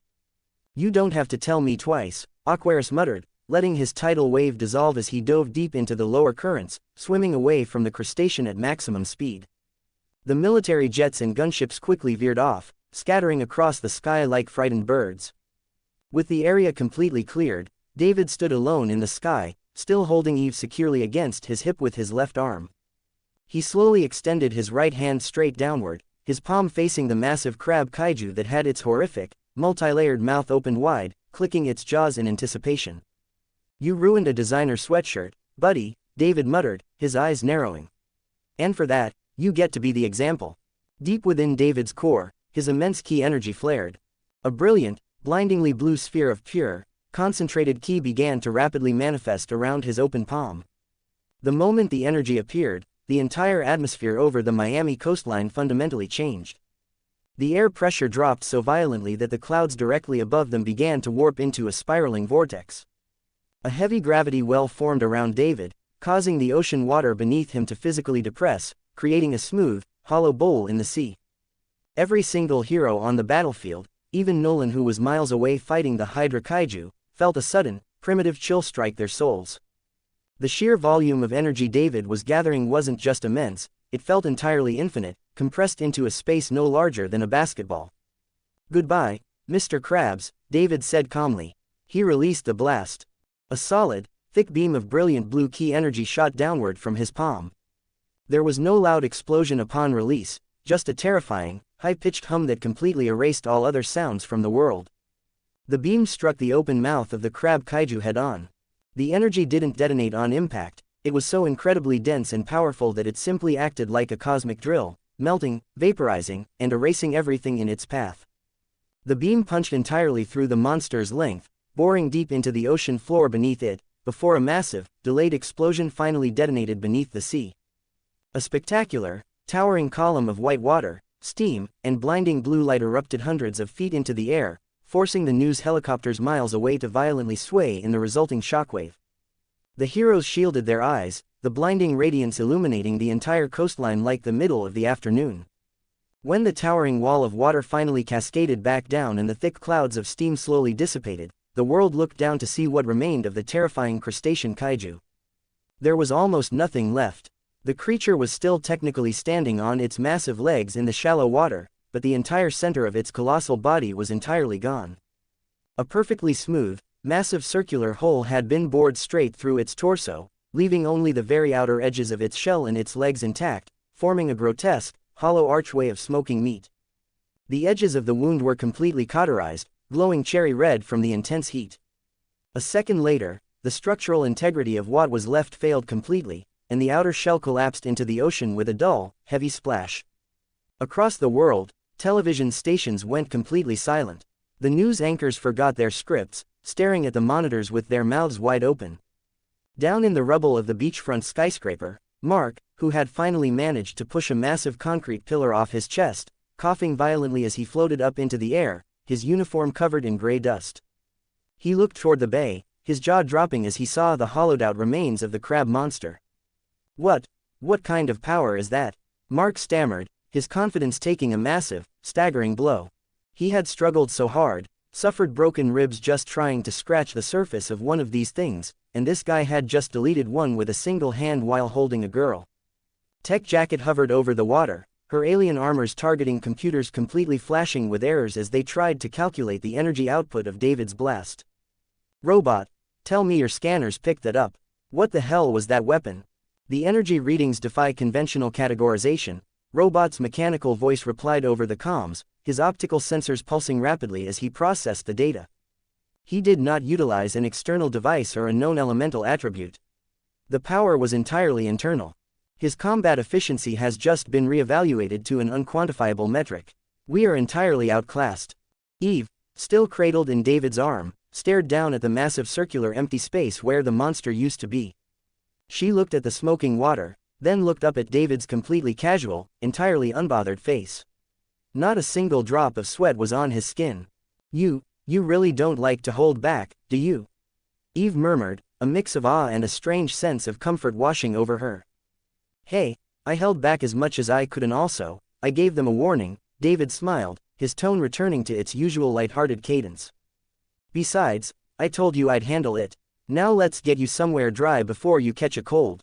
I don't think your pink shields protect against pneumonia. With a gentle burst of speed, David flew across the bay, bypassing the hovering heroes entirely, and descended toward the massive deck of a military aircraft carrier. The thousands of sailors and GDA personnel on deck scrambled backward in absolute awe and terror as the godlike being touched down softly on the metal plating. David gently placed Eve down on a stack of secured cargo crates, ensuring she was stable. A dozen medics immediately rushed forward, carrying blankets and medical supplies, though they kept a very respectful, highly terrified distance from David himself. All right, Eve, you sit tight, get some of that disgusting sea water out of your hair, and let the guys here handle the rest, David said, patting her shoulder gently. I've got 2 more overgrown pets to put down. David, be careful, Eve said softly, wrapping a heavy wool blanket around her shoulders. The Hydra, its regeneration is insane. Omni-Man hasn't been able to leave a scratch on it that stays. Regeneration just means I get to hit it more than once, David grinned, flashing her a quick wink. Don't blink, you might miss it. With a sudden sharp crack of displaced air, David launched himself back into the sky, leaving the military personnel staring up at the clouds in absolute reverence. Chapter 33, Kaiju Attack 5. As he ascended to a high vantage point, David looked over the remaining fronts of the warzone. The situation had completely fragmented. The remaining standing heroes had entirely given up on their original individual assignments and were now desperately throwing themselves into a massive, combined effort to contain the final 2 monsters. To the north, War Woman, Robot, Tech Jacket, Bulletproof, and Aquarius, heavily supported by a relentless barrage of military fighter jets and naval artillery, were completely focused on the Godzilla kaiju. They were fighting defensively, using hit-and-run tactics to keep the beast from stepping onto the sandy beaches of Miami. Bulletproof was a continuous blur of motion, drawing the creature's attacks away from the city, while Robot coordinated heavy missile strikes to keep it off balance. But it was the center of the bay that caught David's undivided attention. Nolan and Mark were currently trapped in a brutal, agonizing struggle against the multi-headed Hydra kaiju. And they were losing badly. The Hydra was a magnificent, terrifying engine of destruction. Its 5 massive, serpentine heads moved with a terrifying, coordinated intelligence, weaving through the air like a nest of angry vipers. It used its massive, muscular tail to churn the ocean into a furious whirlpool, while its heads alternated between concentrated high-energy plasma beams and devastating sonic screams. Mark was getting absolutely hammered. He was young, entirely inexperienced, and his physical endurance was reaching its absolute limit. His suit was torn to shreds, his face was covered in dark bruises, and his left arm hung slightly limp at his side. He flew into the fray with reckless, teenage desperation, trying to prove himself to his father, but his movements were sloppy. Mark, fall back to the upper atmosphere. Nolan roared, his own suit stained with dark blood as he physically wrestled one of the Hydra's heads, trying to snap its jaw. You are completely out of your depth. Your positioning is terrible, and you're letting your emotions dictate your actions. If you cannot maintain focus, you are a liability. Leave this area immediately and let me finish this. No, I'm not leaving you, Dad. Mark yelled back, his voice cracking with sheer frustration and exhaustion as he wiped blood from his nose. He dove back down, throwing a heavy punch into the snout of a second head. I can fight, I can handle this, I'm not a kid anymore. Just tell me where to hit it. You're hitting the wrong targets. Nolan scolded, his tone harsh and demanding as he was forced to drop his own assault to intercept a third head that was about to snap Mark completely out of the air. Nolan caught the head by its teeth, his muscles groaning under the immense pressure before he violently hurled it away. Be attentive, watch the flanks, if you cannot read the enemy's movements, you will die here. Mark argued, his teenage pride refusing to let him back down in front of his father, but his stubbornness was rapidly turning fatal. He lunged forward again, entirely failing to notice that the Hydra was intentionally baiting him. The creature was highly intelligent. It had been observing the dynamic between the two flying men. It noticed how the older, far more dangerous one consistently altered his strategy, dropping his defensive guard and risking injury whenever the younger, weaker one was in immediate danger. It recognized the deep, instinctual bond between father and son, and it decided to use it as a weapon. The Hydra completely shifted its focus, ignoring Nolan entirely and locking all 5 of its gazes onto Mark. 2 of its heads suddenly reared back, their throats glowing with a sickening, highly concentrated purple plasma energy. They unleashed a combined barrage of a plasma beam and a high-frequency sonic scream directly at Nolan, slamming into the Viltrumite with such immense force that it physically drove him downward, plunging him deep into the muddy floor of the ocean bay.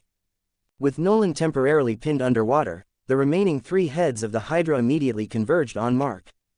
Mark, who had been looking downward toward the splashing water, completely worried for his father's safety, turned back around far too late.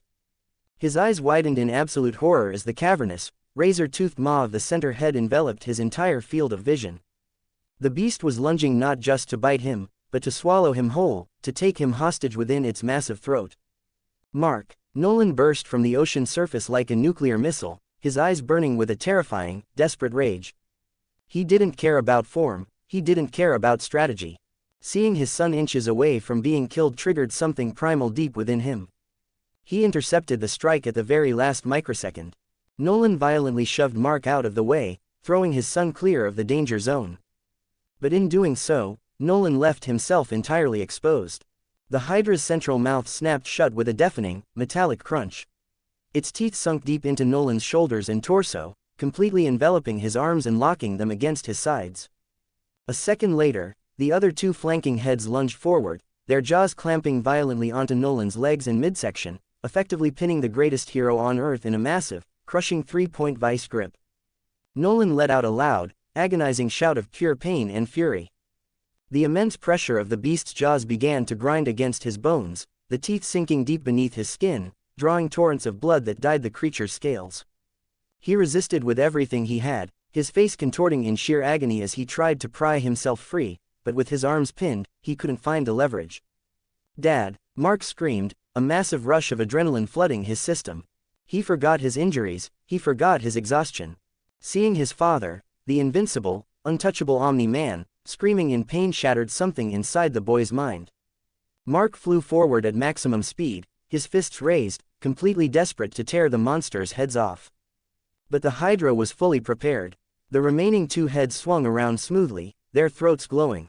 At point-blank range, they unleashed a combined, synchronized blast of concentrated plasma and concussive sonic energy directly into Mark's chest. The explosion was immense. Mark didn't even have time to scream before he was blasted violently backward across the sky, his chest smoking, tumbling helplessly through the air before crashing heavily into the water miles away, completely out of the fight. Across the world, the media broadcasted the horrific sight live. The anchors were in a state of utter panic. People in their homes were shocked, staring at their screens in sheer terror. The unthinkable was happening right before their eyes.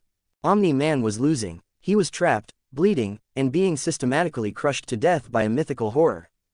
Some news stations were already preparing obituary segments, openly wondering if the world's greatest protector would even survive the afternoon, or if he would be left permanently crippled. David watched the entire shit show unfold from above, running a hand through his hair. "All right, that's enough of that.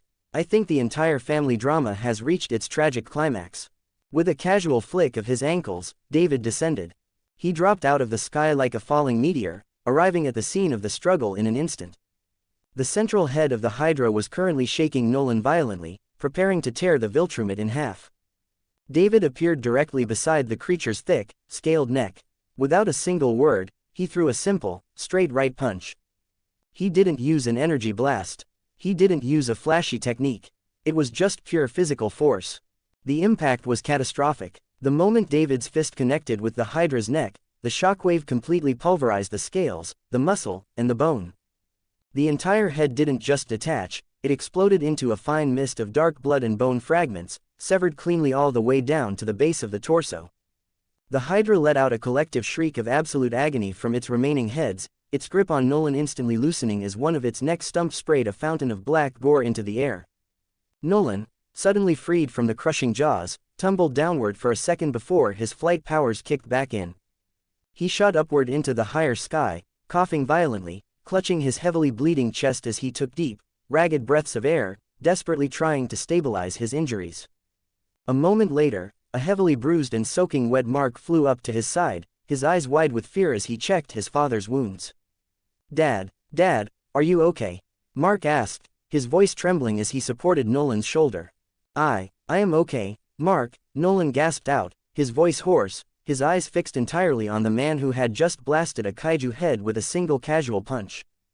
Down below, the Hydra was in a state of pure, unbridled fury. The remaining 4 heads rose high into the air, their slitted eyes locking entirely onto the new threat. The destroyed stump was bubbling violently, trying to regenerate, but because David had destroyed it all the way down to the base, the Hydra's cellular restoration was taking a massive amount of time and energy to rebuild the complex neural pathways. The 4 heads lunged at David simultaneously from 4 different angles, their jaws wide, determined to tear this annoying little human to pieces. David didn't even break a sweat. He stood completely still in midair as the heads closed in. Left. David blurred forward, a casual left hook completely vaporizing the leftmost head to the base. Right. A swift backhand shattered the rightmost head into a cloud of red mist. Up. An ascending uppercut entirely destroyed the 3rd head, leaving only a single, solitary head remaining on the massive beast's body. Within a span of exactly 2 seconds, the terrifying, world-ending multi-headed Hydra had been reduced to a single-headed, heavily bleeding lizard. The creature halted its advance, its lone remaining head trembling violently as it backed away through the water, staring at David with an expression that could only be described as pure, primitive, cosmic horror. David hovered in front of it, his arms crossed over his wet sweatshirt, looking completely bored. "Look, buddy," David said, his voice carrying clearly over the bubbling water, his tone a mix of serious power and casual amusement. "I know you're in a massive amount of pain right now. You're angry, your friend is dead, and your whole day is completely ruined. But really, you and your little gang should have thought twice before crawling out of the ocean to attack random people. Did you seriously think you were going to achieve something here? Did you think you were going to conquer the world and change the course of history? Well, I hate to be the bearer of bad news, but this is just how you meet your end. It's not personal, you're just entirely out of your league." The Hydra, as if completely understanding his words, let out a low, desperate hiss. The sheer hatred radiating from its single eye was palpable, but beneath the anger, there was a profound realization of its own absolute helplessness. David looked at the trembling creature, and for a brief moment, a small shred of pity and sympathy touched his mind. He was a being of absolute, godlike power, watching a magnificent, ancient creature get utterly minimized like an insect felt almost unfair. "Tell you what," David said, his voice softening slightly as he dropped his hands to his sides. "I'll give you a sporting chance. I'll let you load up your absolute best, most powerful final attack. Go ahead. Gather everything you've got left in your body. Put your entire soul into it. That way, when you die, you can at least feel like you gave it everything you had in the tank. Sounds good." Chapter 34. Kaiju Attack 6. The Hydra didn't hesitate. Recognizing this was its absolute final moment of existence, the creature abandoned all other biological functions. It completely halted the slow regeneration of its severed necks, redirected all its cellular energy, and stopped its internal healing processes. Every single ounce of its primal life force was channeled directly into its single remaining head. The scales on the monster's body began to glow with a blinding, volatile purple light. The ocean around its legs began to violently boil and evaporate into thick plumes of white steam. A massive, swirling sphere of concentrated plasma and pure elemental energy began to rapidly gather around its wide open jaws, growing larger and more unstable by the second, until it was the size of a multi-story building. David watched it charge, completely relaxed. At first, he fully intended to just stand there and take the blast head-on, letting the energy wash over his skin to prove a point to the watching world. He knew his physical durability was so immense that a blast of this caliber wouldn't even tickle him. But then, a sudden, horrifying thought struck his mind. Wait a minute, David thought, his eyes widening slightly as a cold sweat broke out on the back of his neck. My body is completely indestructible, yes. But my clothes are definitely not.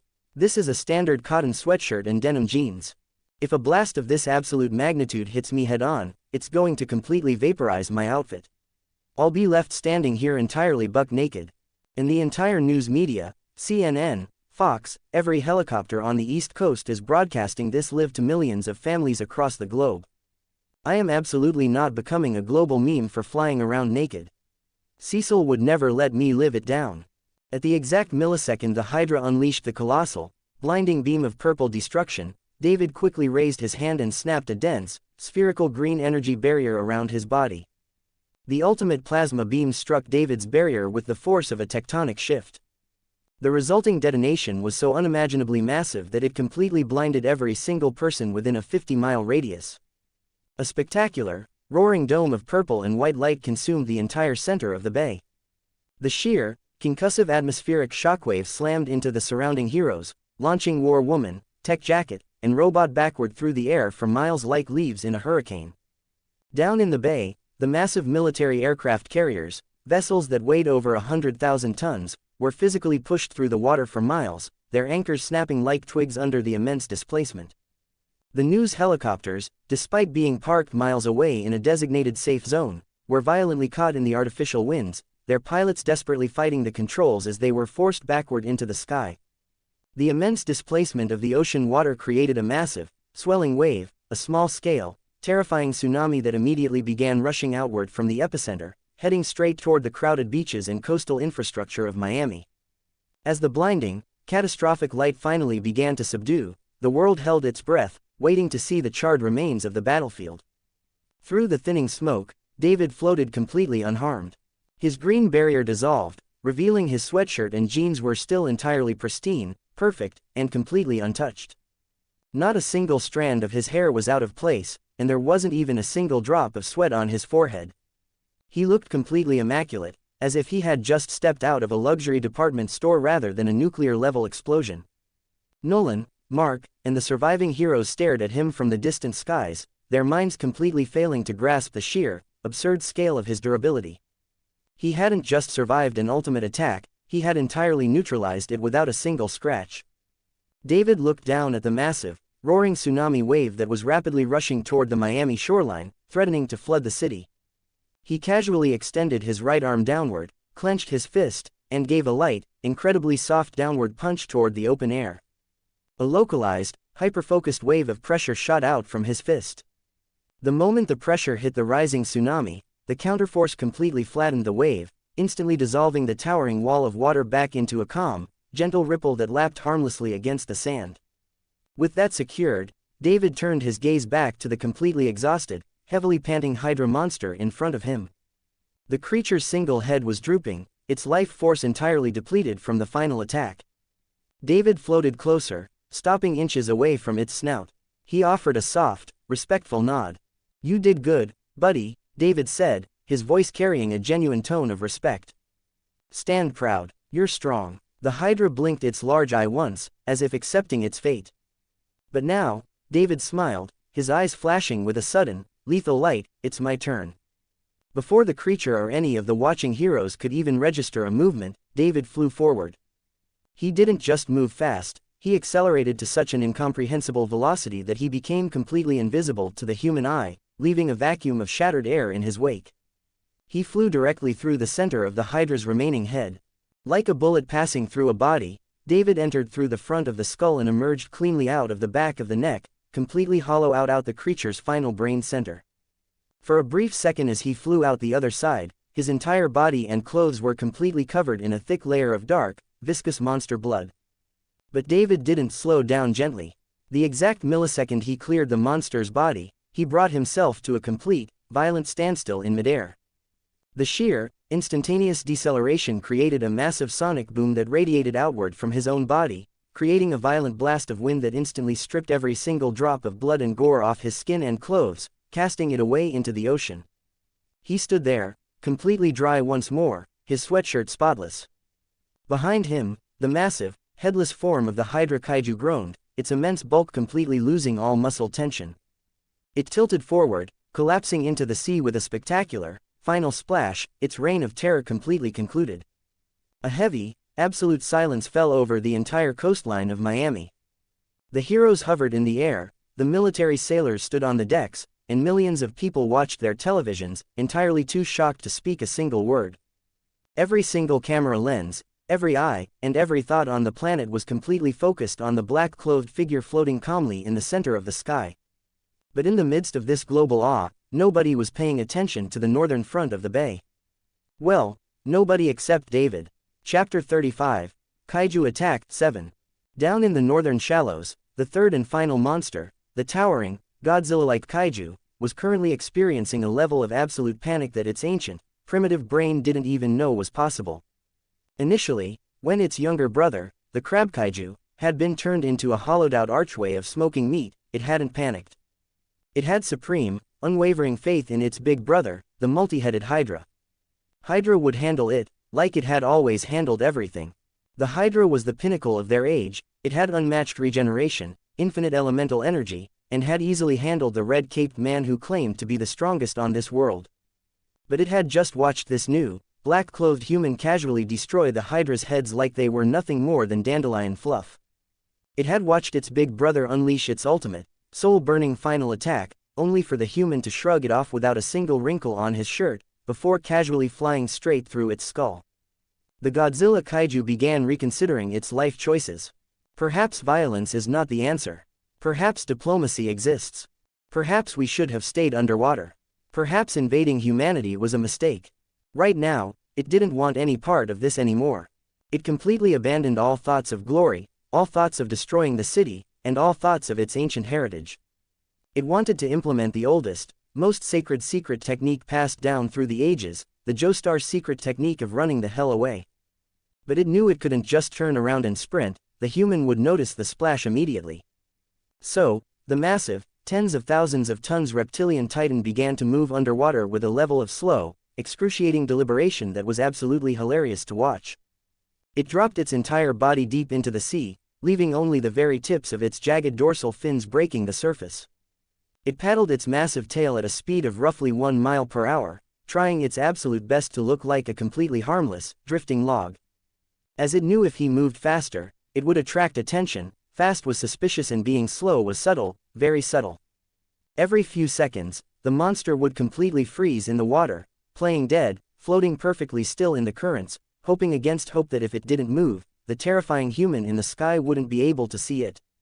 It was a display of pure physical comedy, a colossal monster of global destruction trying to use playground stealth tactics to escape an apex predator. David watched the drifting dorsal fins from above, a massive, incredibly amused smirk spreading across his face.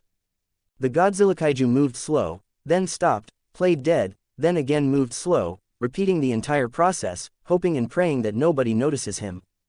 David found the entire situation so thoroughly entertaining that he couldn't help but play along for a second. With a silent, smooth motion, David floated across the sky, completely bypassing the stunned heroes, and descended until he was hovering perfectly still exactly 3 feet above the water, directly in front of the slowly drifting, hidden, creature. The Godzilla kaiju, continuing its ultra-slow stealth paddle, suddenly noticed a shadow blocking the morning sun. It slowly tilted its massive, scaled head upward through the clear water. Hovering right there, looking down at it with his hands tucked casually into his jean pockets and a wildly mocking, sarcastic grin on his face, was David. The monster froze entirely in the water, its massive eye widening in comical desperation. Its heart nearly stopped. Then it stopped paddling completely, trying to blend in with the floating seaweed. Right now, if the giant monster could cry, it probably would've. David leaned down slightly, his voice dripping with playful, terrifying amusement as he broke the silence. "And where exactly do you think you're going, big guy?" David asked smoothly, tapping his foot against the empty air. "The party's just getting started." For several seconds neither moved. Then David pointed toward the battlefield behind them. "You and your friends came all the way here." The monster remained frozen. "You wrecked ships, heavily injured the heroes and military guys, probably ended few careers. Kaiju was completely silent. You also shit scared everyone here. Again silence. You all also caused a tsunami. Again silence. David nodded thoughtfully. Yet somehow your master plan is pretending nobody can see you. The monster immediately closed its eyes. As if that would help, David nearly laughed. Oh, that's incredible. The kaiju slowly sank deeper into the water, trying to hide even more. David followed him. The kaiju then sank further. David followed again. Finally, the monster opened one eye. David waved at him, but the monster immediately closed it again. David burst out laughing. Buddy, you are the size of a skyscraper. You are not hiding with that. Around the battlefield, heroes and civilians alike stared at the ridiculous scene unfolding. Even exhausted and injured, Mark couldn't stop laughing. Is that guy trying to sneak away? Omni-Man rubbed his forehead.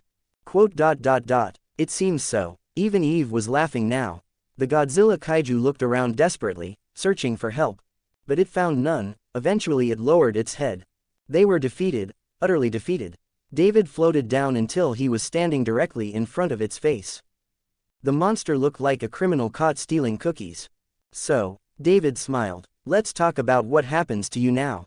The kaiju immediately became nervous, extremely nervous.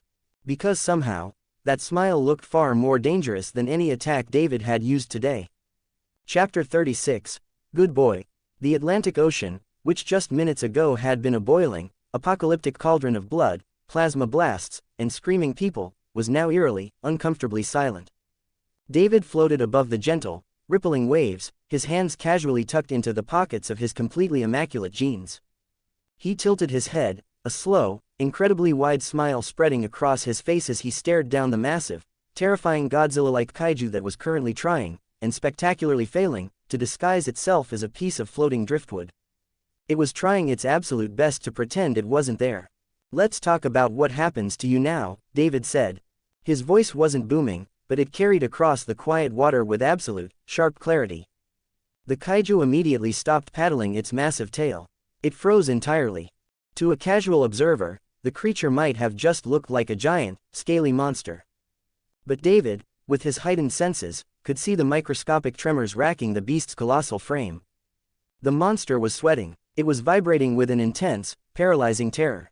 Because somehow, that relaxed, charming smile on David's face looked far more dangerous, far more infinitely lethal, than the blinding blue energy blasts that had just erased its two brothers from existence.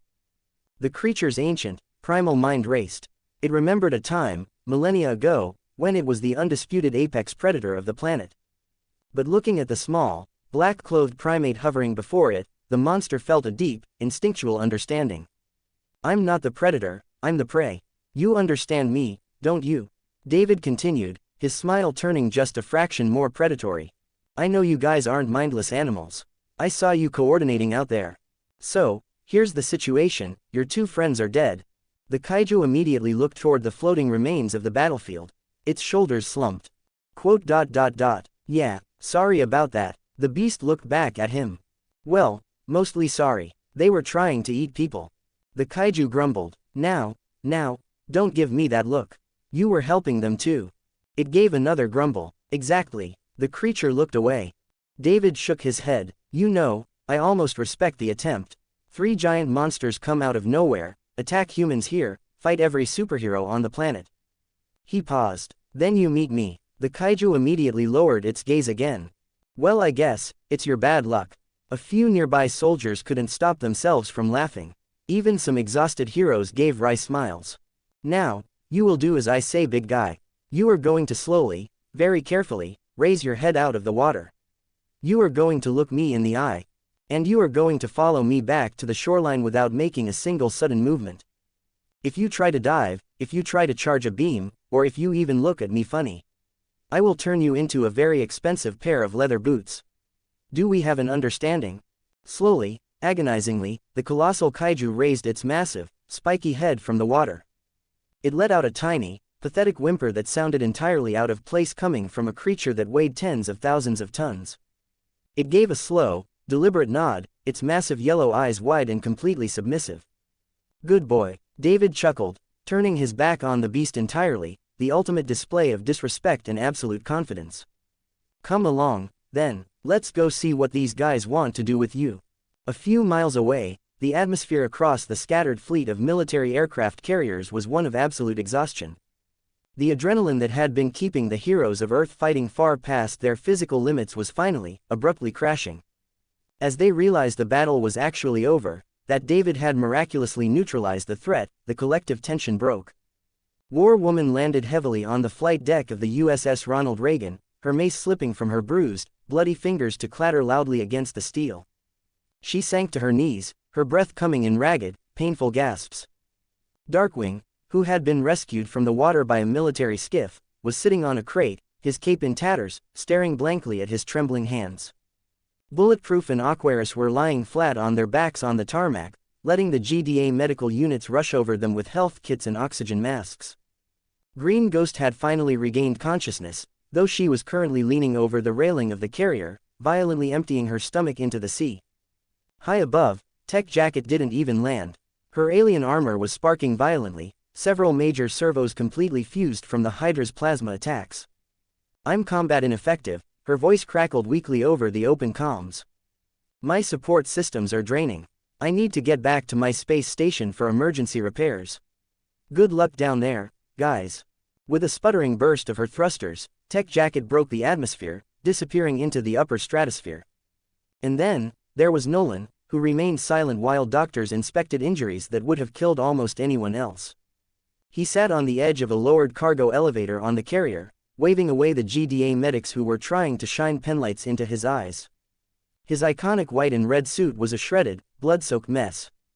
Deep, agonizing puncture wounds dotted his shoulders and torso where the Hydra's teeth had successfully penetrated his skin. His healing factor was already working overtime, knitting the flesh back together, but the physical pain was absolutely nothing compared to the psychological trauma currently ravaging his mind.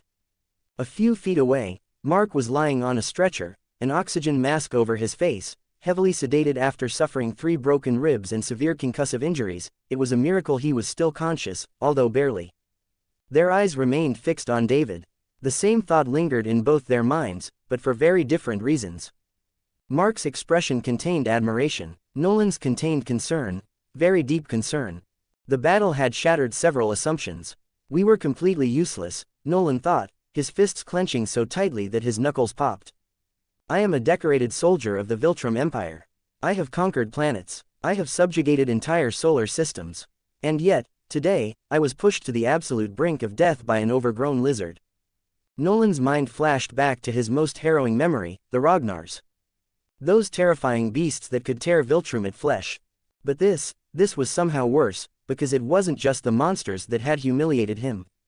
It was David. Nolan had watched David systematically, casually dismantle threats that had nearly killed him. 3 kaiju powerful enough to overwhelm Earth's greatest heroes, were nothing to David. The realization hit Nolan with the force of a falling meteor. Earth is not ready for integration, not while he is here. I cannot defeat him, even if Mark reaches his full potential, the two of us together would be utterly swatted away like insects. A cold, calculating pragmatism washed over the Viltrumite warrior. He had a mission. The survival and expansion of his entire race depended on Earth falling under the Empire's banner. But the parameters had fundamentally changed. This wasn't a solo mission anymore. Here backup would be necessary. As soon as he got back to his house, as soon as he had a secure line, he was going to contact the Empire. He needed their support. He needed to summon a planetary subjugation squad of powerful and experienced Viltrumites. Because David was an anomaly that required the full, overwhelming might of Viltrum to eradicate. Chapter 37, David's Mercy. Meanwhile, inside the hyper-advanced command center of the GDA headquarters, the mood was a chaotic mix of profound relief and mounting dread. Cecil Stedman stood before the main tactical display, his arms crossed tightly over his chest. He was staring at the live visuals and data Donald had just projected onto the main screen. The numbers were entirely incomprehensible. Donald broke the silence first. Well, Cecil sighed. That's a very loaded word right now. You thinking what I'm thinking? Sir, I have absolutely no idea which thing you're thinking about. Donald then pointed toward a monitor showing David floating beside the kaiju. Sir, the fact of matter is that he just casually ended multiple global-level threats. The impact from that final blast, Donald continued, pushing his glasses up his nose, his hands trembling slightly over his keyboard. Sir, when David absorbed the Hydra's final attack, the thermal energy alone should have vaporized the entire eastern seaboard. And he just stood there, even his clothes are unharmed. His durability is fundamentally breaking our simulations. I see it, Donald. I'm looking right at it, Cecil replied, his voice a low, gravelly rasp. He took a long sip of cold, stale coffee. He saved us today. He saved millions of lives, and he completely bailed us. But God help us, we have an absolute God walking around in designer jeans, and he does not answer to me. We have zero leverage, but neither of them looked particularly happy. The casualty reports were still arriving. Military losses, equipment losses, infrastructure damage, injured heroes, destroyed vessels. It could have been far worse, much worse. Without David's intervention, the death toll would have been catastrophic. Everyone knew it, Cecil knew it most of all, which was precisely why he disliked depending on someone he couldn't control.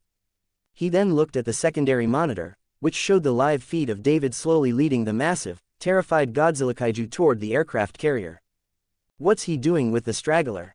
Cecil asked, his eyes narrowing. It appears he has entirely subdued the third kaiju, Donald reported. The creature is following his verbal commands. It is completely docile. Cecil's pragmatic mind immediately shifted gears. We need that creature. If we can't control Atkinson, we need better weapons to deal with whatever comes next. The biological data, the genetic makeup of that creature, we could synthesize new armors, new bioweapons. Teleport me down there, Donald. I need to secure that asset before Atkinson decides to turn it into a pair of shoes. Initializing teleportation sequence now, sir, Donald said. A bright blue flash of teleportation energy suddenly illuminated the deck of the USS Gerald R. Ford. Cecil stepped out of the light, the salty, heavy wind immediately whipping his suit tie over his shoulder. He looked out over the water and saw David hovering perfectly still, flanked by the massive, heavily breathing kaiju. Cecil aggressively waved both his hands above his head, signaling the superhuman.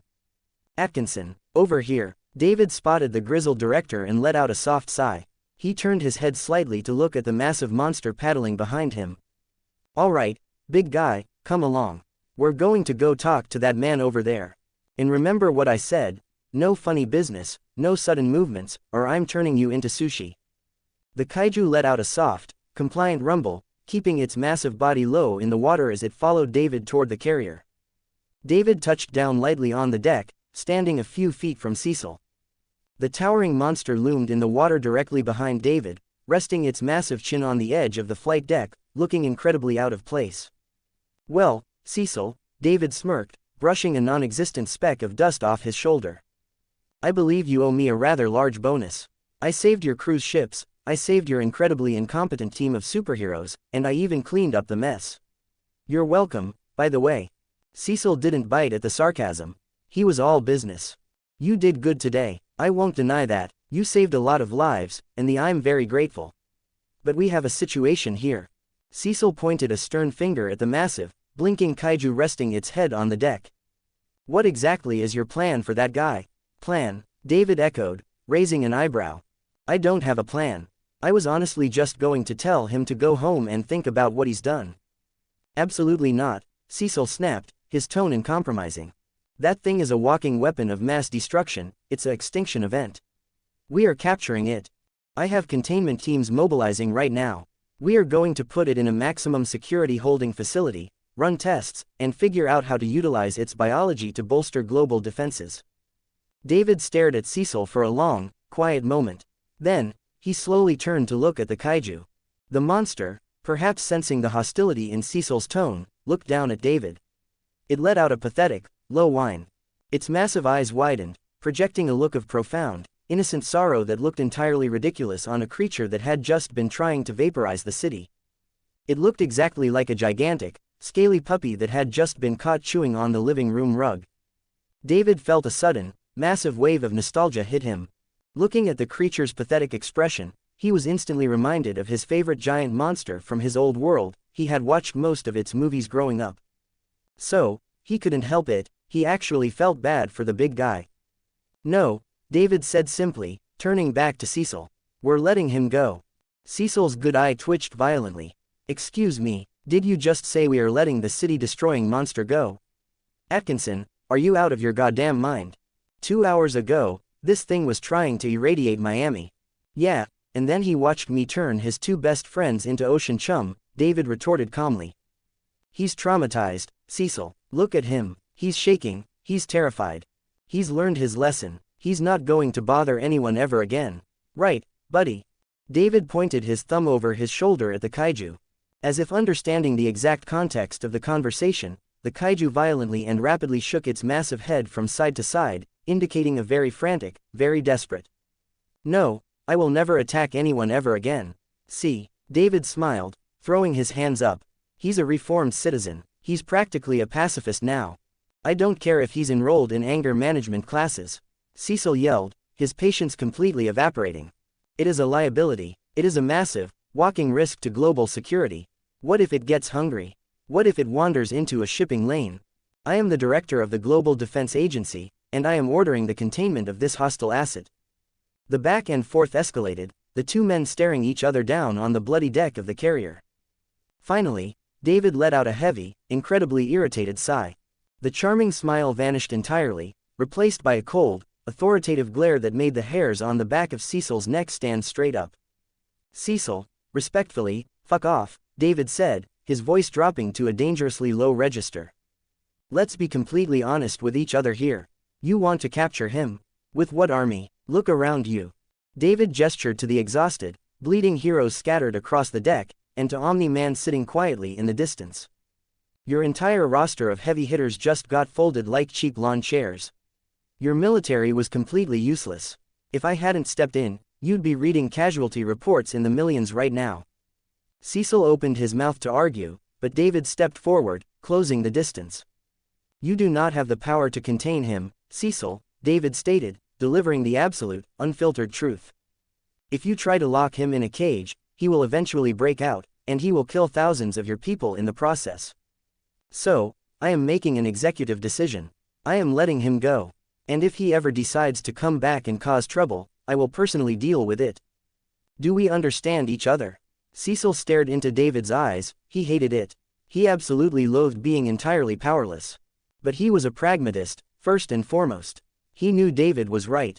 The GDA had nothing in their arsenal that could stop this creature if it threw a tantrum in a bunker.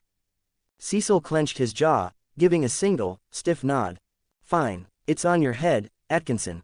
Every life it takes from this point forward is on your conscience, Cecil growled. David completely ignored the guilt trip.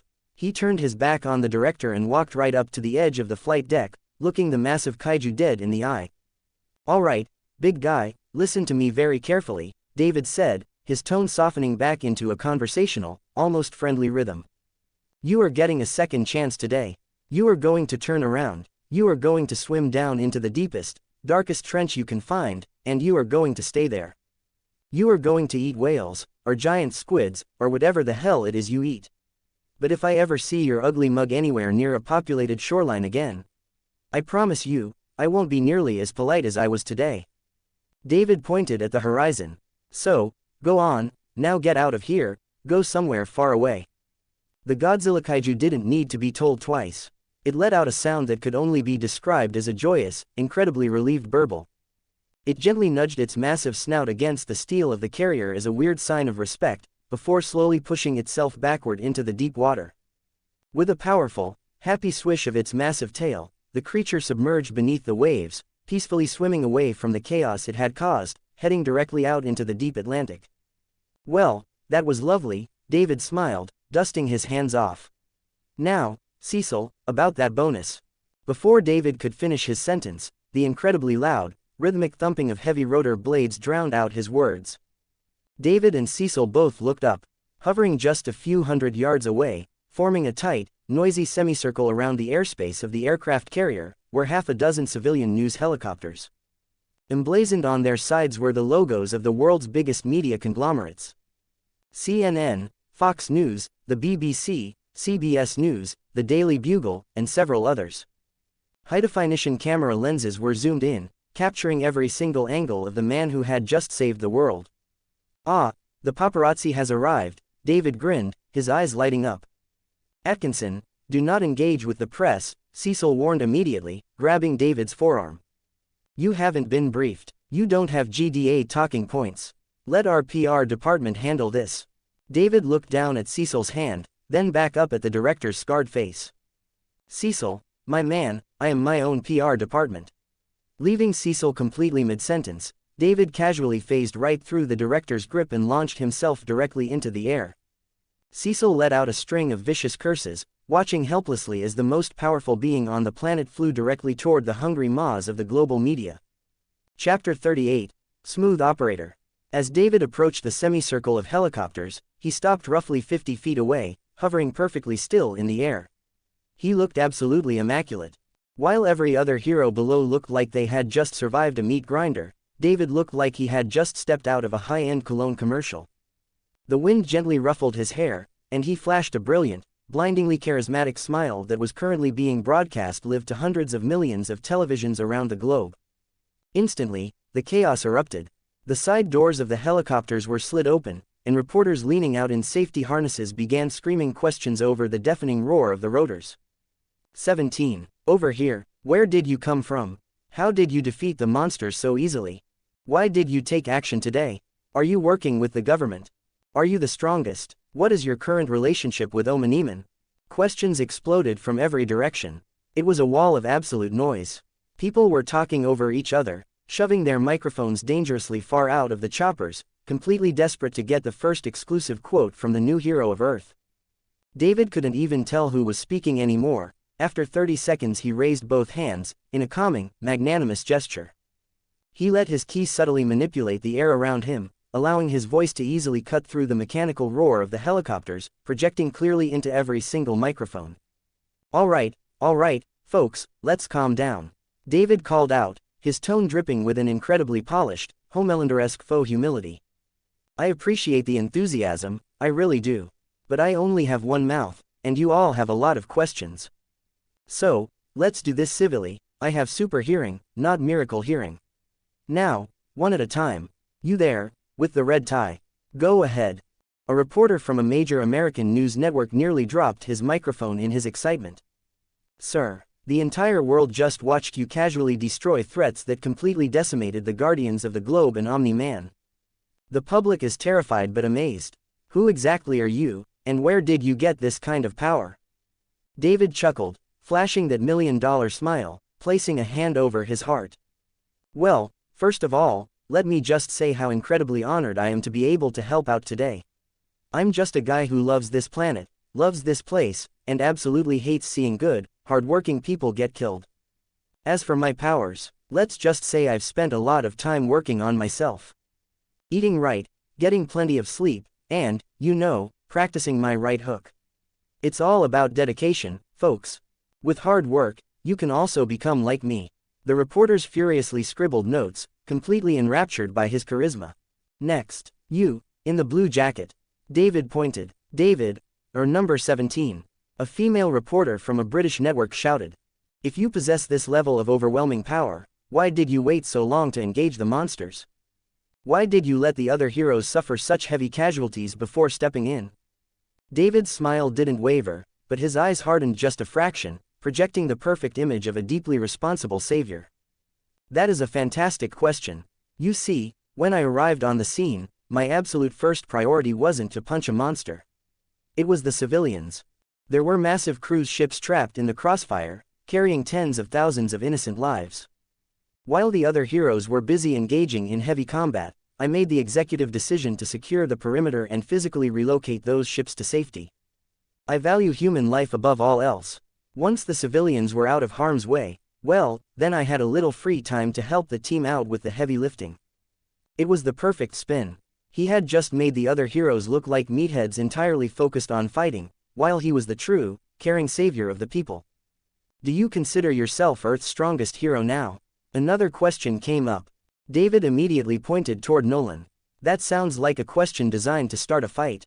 Several reporters laughed, even Nolan looked mildly amused. Another reporter jumped in. Why did you spare the surviving kaiju? David shrugged. It looked sad, and it also learned its lesson. So, no point in killing a prehistoric creature. The reporters blinked. Quote. That's your answer. Yes. That's all. Yeah, pretty much. One more question, David announced, looking at a reporter from a local Miami station. Sir, the public has viewed Omni-Man as our ultimate protector for over 20 years. After today's display, many are wondering, are you here to replace Omni-Man? David paused, allowing the dramatic tension to build. Millions of people held their breath. Down on the carrier, Nolan's superherring picked up the question, and the Viltrumic tensed, waiting for the answer.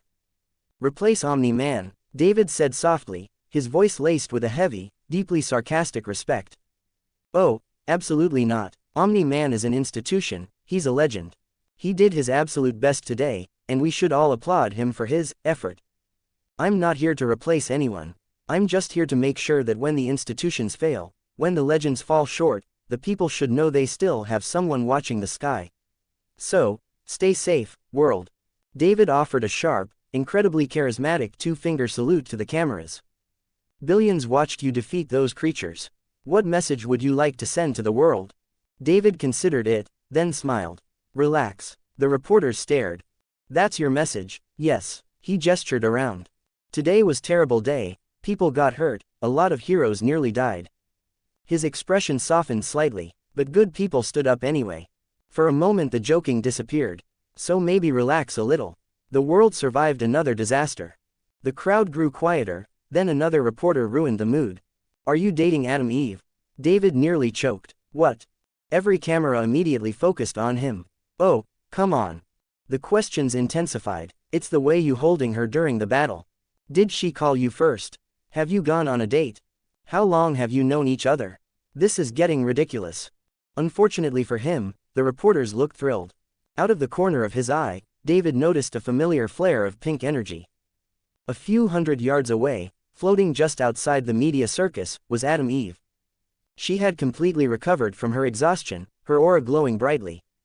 She was hovering there, looking directly at him, giving him a subtle, upward nod of her head, a clear invitation to talk.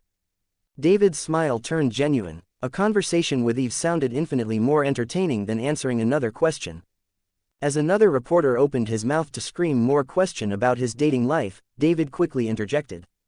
And that is all the time I have for today, folks. David announced loudly, cutting the reporter off. I've got a very important appointment to keep, and justice doesn't wait around for interviews. Now, just be good to each other. The reporters protested immediately. What about? Nope. Without waiting for a response, David spun around in the air. He immediately flew away from the helicopters. He deliberately flew directly past Eve, slowing down just enough to flash her a quick, knowing smirk, and gave a sharp tilt of his head, signaling for her to follow him and lose the tail.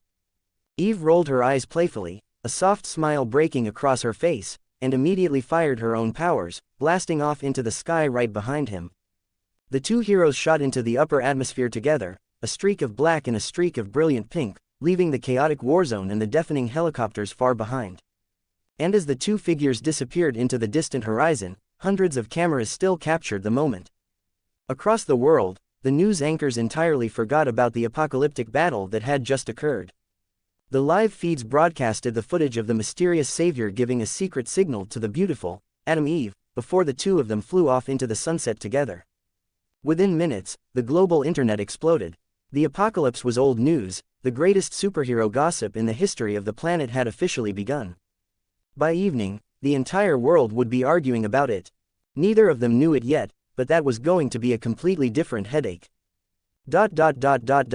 You just abandoned them. They were asking dangerous questions.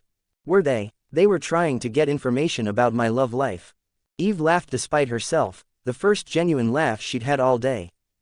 David smiled. There it is. What? An actual smile. She looked away, the exhaustion returned slightly.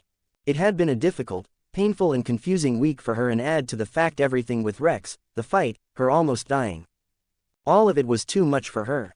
For a few moments neither of them spoke. They simply flew together across the evening sky.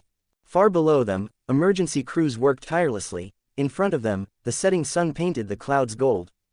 Eventually Eve glanced sideways. Thanks. David raised an eyebrow. For what? She gave him a look. Saving my life. Oh, he pretended to think. You're welcome. That's all. Did you want a dramatic speech? Maybe. David cleared his throat dramatically. Evelyn Samantha Wilkins, your continued existence today is entirely due to my incredible heroism. Eve burst out laughing. You're impossible. I get that a lot. For the first time all day, the weight on her shoulders felt slightly lighter. Chapter 39, In Spoken Comfort. David slowed his ascent, leveling out into a gentle glide. Beside him, Eve matched his pace. Her aura flickered with a soft, steady pink light, a stark contrast to the erratic, desperate bursts of energy she had been outputting just few hours ago.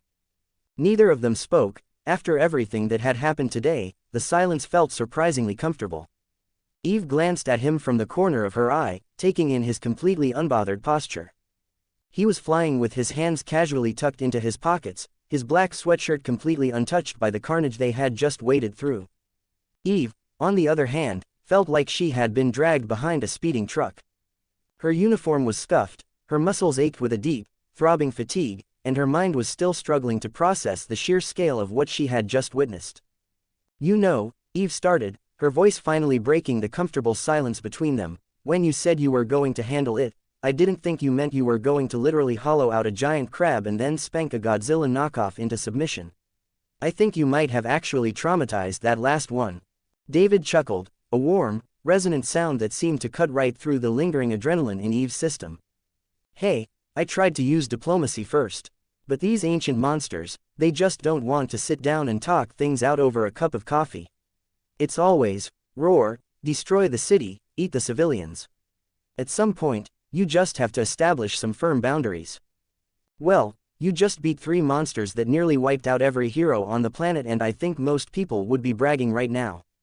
I guess, I could brag a little, what do you say? Eve couldn't help but laugh, a genuine, bubbling sound that felt surprisingly good in her chest. She found herself staring at his side profile for a moment longer than was strictly necessary. There was something incredibly disarming about him. He possessed a level of power that fundamentally terrified the most powerful people on the planet, yet he carried it with the casual grace of someone deciding what to have for lunch. After the sheer emotional betrayal she had suffered with Rex and Kate, David's unshakable confidence and bizarrely protective nature felt like a massive, grounding anchor. She felt a small, unfamiliar flutter in her chest, a sudden rush of warmth that had absolutely nothing to do with the sun. She quickly looked away, staring straight ahead at the clouds, trying to subtly hide the slight flush creeping up her cheeks. Pull it together, Eve, she scolded herself internally. You just got your heart broken. Now is not the time to start swooning over the ridiculously overpowered new guy just because he saved your life and happens to smell really good. Well, whatever your methods are, you saved a lot of people today, Eve said, her tone softening, turning incredibly sincere. You saved the Guardians, you saved Mark and his dad, and you saved me. I was completely running on fumes down there. If you hadn't caught me when you did, I don't really want to think about how that would have ended. David turned his head, his charismatic smirk fading into a softer, much more genuine smile. He caught her eye, and the sheer intensity of his gaze made Eve's breath hitch just a fraction. Like I said earlier, I hate seeing a perfectly good beach get ruined. And I definitely wasn't about to let someone with your potential end up as a midday snack for a giant kaiju. You did good today, you held the line when everyone else was falling apart. Don't sell yourself short. For a moment she almost forgot everything that had happened earlier, almost, then reality slowly returned, as she remembered the betrayal. David noticed her expression change, his voice then softened. And you don't have to think about it today, so just relax. She looked at him. You make that sound easy. It isn't. His gaze drifted toward the horizon. But sometimes you can choose not to carry everything at once. Eve remained silent. The answer sounded simple, maybe too simple, but somehow hearing it from him made it feel believable. Before she could formulate a response to the unexpected, deeply genuine compliment, a sharp, vibrating buzz echoed from her phone. She blinked, pulling herself out of the moment, and got out her heavily cracked but still functional smartphone. The caller ID displayed, Mom. Eve grimaced, letting out a heavy sigh. Oh, no, she definitely saw the news. David immediately laughed. That reaction tells me everything. She answered the call, bringing the phone to her ear. Hey, Mom, yeah, I'm okay. I promise, I'm completely fine. Even from a few feet away, David's enhanced hearing easily picked up the frantic, nearly hysterical voice of Eve's mother echoing through the receiver. Samantha, thank God. I have been watching the television for the last 2 hours, absolutely sick to my stomach. We saw you fall. We saw that giant thing open its mouth. Your father nearly had a heart attack. And then that new man caught you, and the explosions. Eve, you need to come home right this instant. I don't care about the superhero business right now. I need to know my daughter is alive in front of my own 2 eyes. Eve rubbed her forehead, her exhaustion finally catching up to her. Mom, please, breathe. I'm safe. The fight is over. The new guy, David, he handled everything. I'm not hurt. Home, now. Mom, no arguments. Your father and I are worried sick. There was a brief pause, then her mother's voice softened.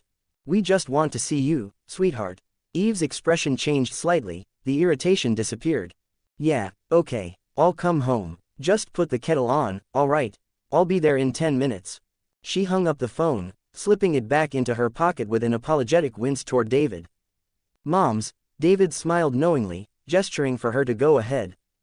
They have a sixth sense for when you're in the crosshairs of a plasma beam.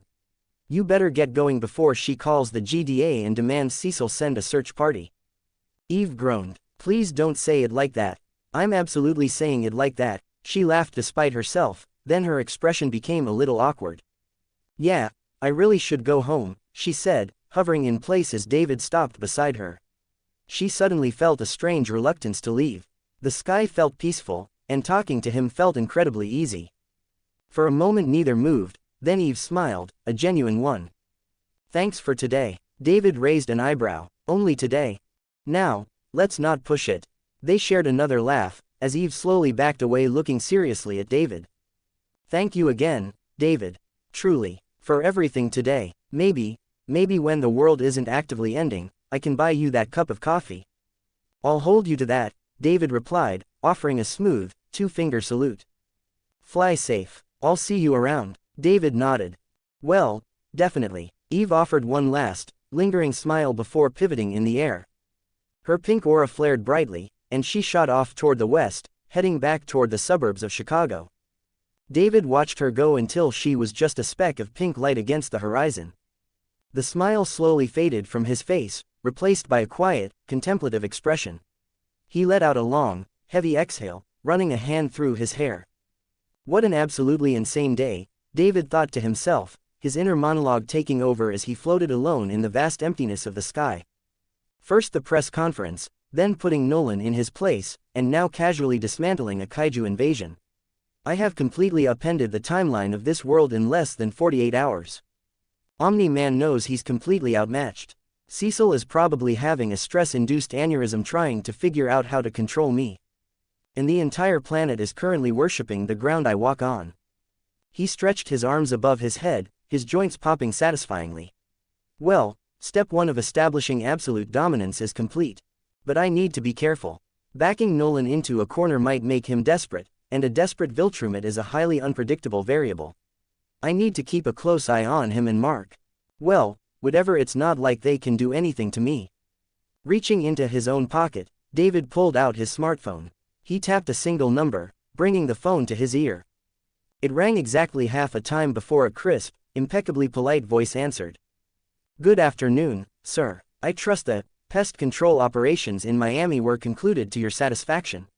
Sebas asked, his tone betraying absolutely zero surprise at the apocalyptic events he had undoubtedly just watched on the news.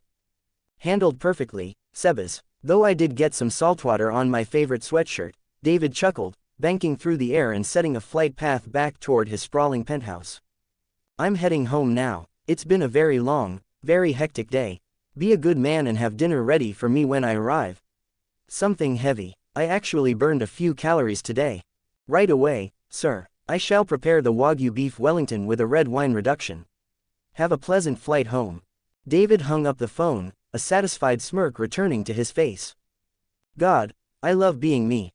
He increased his flight speed, as he broke the sound barrier with a thunderous crack, and disappeared across the sky. Chapter 40, Warrior's Dream. Hundreds of miles away, the atmosphere inside the lavish, heavily fortified penthouse office of Machine Head was incredibly tense.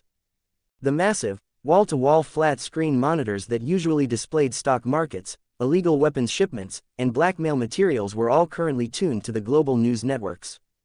Every single screen was replaying the exact same footage. David Atkinson hovering over the ocean, casually firing a beam of blue energy that entirely vaporized the midsection of a multi-thousand-ton crab kaiju.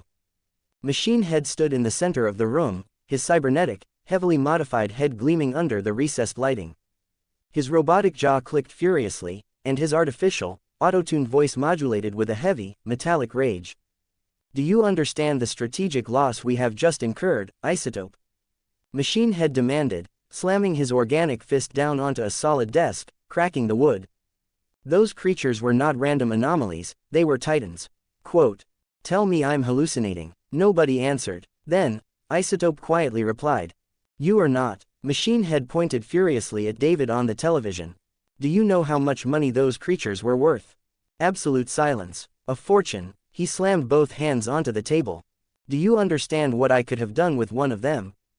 Isotope, taking a cautious step back from his volatile boss, answered, "I understand, boss. It's a setback. But no one could have predicted the GDA would deploy a new superhero with that kind of power. A setback. It is a total catastrophic failure." Machine Head's voice pitched upward, the auto-tune glitching slightly with his fury. "Just now I had contacted a specialized containment unit to be fully prepped. The plan was to let the heroes weaken the Hydra, teleport it out during the chaos, and completely subjugate it. With that beast under my control, I could have finally marched into the next summit of the Order, killed Mr. Lu, that pathetic ancient dragon, and taken absolute, undisputed control of the global syndicate. And this arrogant, flying pretty boy just ruined my entire business model in 3 punches." Machine Head paced the room, his eye whirring as it zoomed in on the frozen image of David's face on the screen. Toward the man who had casually erased his plans worth millions, or perhaps billions. He analyzed everything. He saw how Omni-Man had been bleeding. He saw how this new guy had completely casually waved away an attack that would have leveled a state. "Isotope," Machine Head commanded, his voice dropping back into a cold, mechanical calculation. "Add him to the list. The list of people we absolutely never mess with." "It's very reasonable, sir, especially for our business." But not everyone in the room was intimidated. Standing in the darkened corner of the lavish office, leaning heavily against a marble pillar, was a creature that made the very air in the room feel heavy and suffocating. Battle Beast was a towering, heavily muscled, anthropomorphic feline warrior. Covered in thick white fur and clad in ancient, scarred gladiator armor, he usually found the petty squabbles of human crime lords to be entirely beneath him. He was only here because Machine Head paid well, and the money afforded him the resources to travel the galaxy in search of a worthy opponent. Until this moment, Battle Beast had been staring at the screens in complete, unbroken silence. But inwardly, the warrior's soul was absolutely violently boiling. Battle Beast had fought across 1,000 worlds. He had slaughtered champions, warlords, and despots. He knew the absolute pinnacle of strength in this universe. He knew of the Viltrumite Empire, the supposed conquerors of the universe. Even the Viltrumites would have trouble handling all these 3 beasts. And he had just watched the supposed greatest defender of Earth get heavily injured, pushed to the brink, and forced to rely on his son for survival against those beasts. And then, he watched the human in black step in. Battle Beast didn't see a hero on that screen. He saw an apex predator. He saw a being who didn't just defeat his enemies, he completely dismantled them without elevating his heart rate. To defeat 3 world-ending threats back to back, with a smile on your face, that was a level of power that defied all logic. Even he wasn't completely sure if he would be able to handle all 3 at once. A low, guttural, terrifyingly deep growl began to rumble from the back of Battle Beast's throat. It was a sound so primal, so saturated with bloodlust and anticipation, that Isotope actually dropped his datapad, his hands shaking in sheer terror. Battle Beast's aura shifted. The oppressive, heavy bloodlust flooded the penthouse, causing the armed guards by the door to instinctively reach for their weapons, their faces pale with sudden, inexplicable fear. The massive warrior ignored them all. He stepped out of the shadows, his heavy, clawed boots thudding against the carpet. He walked right up to the largest television screen, his glowing, feline eyes locked entirely on the frozen, smiling face of David. Battle Beast's lips slowly peeled back, revealing rows of razor-sharp fangs. He licked his lips, his massive chest heaving as a terrifying, booming laugh echoed through the room. Finally, Battle Beast rumbled, his voice like grinding tectonic plates. "Finally, a creature on this pathetic planet that does not bore me. A warrior who can withstand the full might of my mace. He will give me the ultimate thrill. He will either provide me with the most glorious, extreme battle of my long life, or he will grant me a death worthy of song in the halls of my ancestors. World after world, battle after battle, he had searched for someone like this, and now universe had finally granted his wish.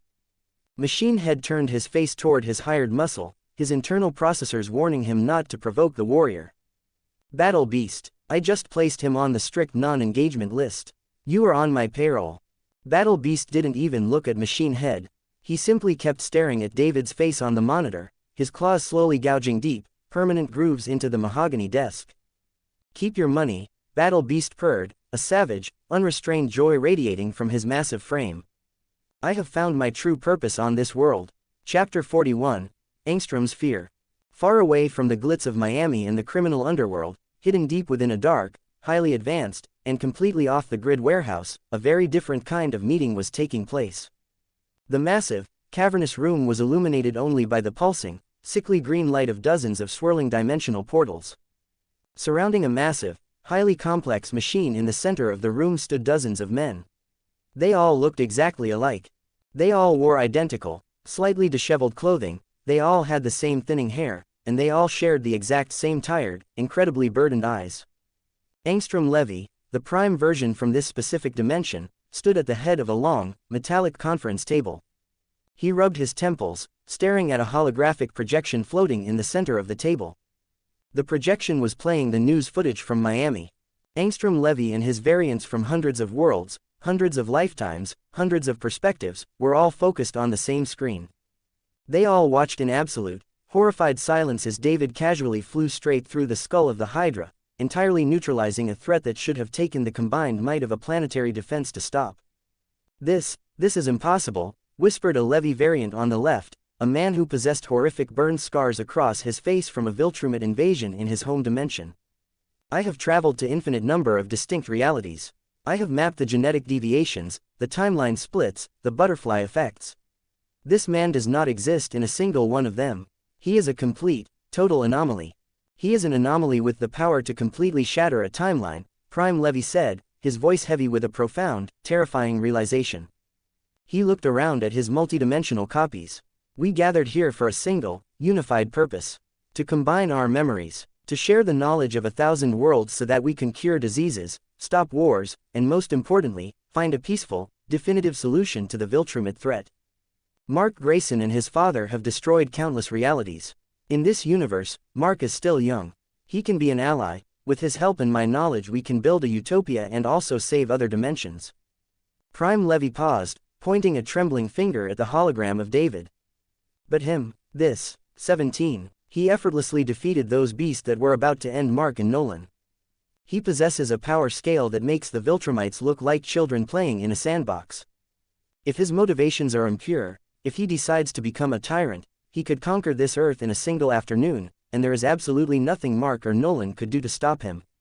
We are men of peace, Angstrom, a variant from a utopian dimension spoke up, adjusting his glasses nervously. We do not deal in assassination or preemptive strikes. Our goal is to save lives, not take them. Perhaps we can reason with him. Perhaps he can be the ultimate deterrent against the Empire. And what if he isn't? Prime Levy countered, his pacifist ideals violently clashing with the cold, hard logic of the multiverse. What if he discovers our plan? What if he decides that our tampering with dimensions is a threat to his new kingdom? We have absolutely no data on his psychology, his plans, or his true limits. He wasn't supposed to exist. Another one nodded.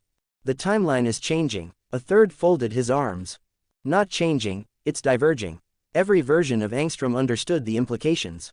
Across thousands of dimensions, patterns repeated, certain events changed, certain details differed. But the broad structure remained recognizable. This was different. David had no equivalent, no counterpart, no explanation. The room descended into a frantic, hushed debate among the identical men. They were scientists, philosophers, and thinkers. The very idea of violence was abhorrent to them.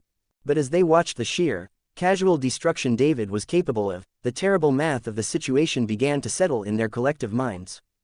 They couldn't let one single, unknown variable jeopardize the lives of trillions of innocent souls across the multiverse. The risk was simply too absolute. Prime Levy placed both of his hands flat on the table, commanding the silence. His eyes, usually filled with hope and scientific wonder, were now hardened with a grim, terrible resolve.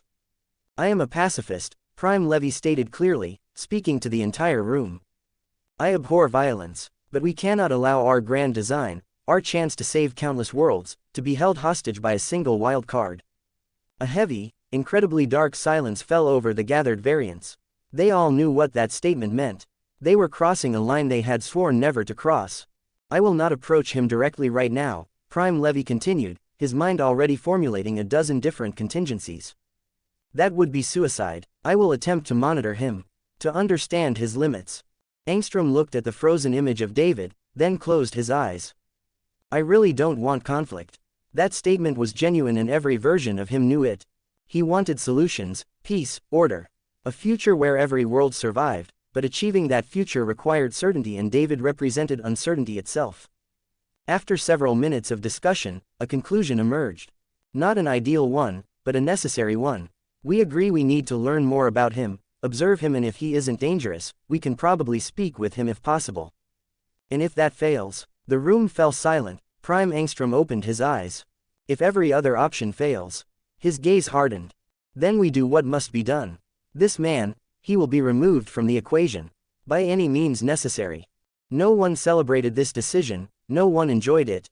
But every version of Angstrom understood the stakes. Also, we can no longer afford to be patient. We must accelerate our timeline immediately. The memory transfer machine must be completed within the month. Prime Levy turned away from the hologram, looking toward the dark, empty corners of the warehouse. I need the brightest, most morally flexible engineers on this planet to finish the neural link device, Levy muttered to himself, a plan solidifying in his mind. I need to find the Mahler twins. And I need to find them quickly.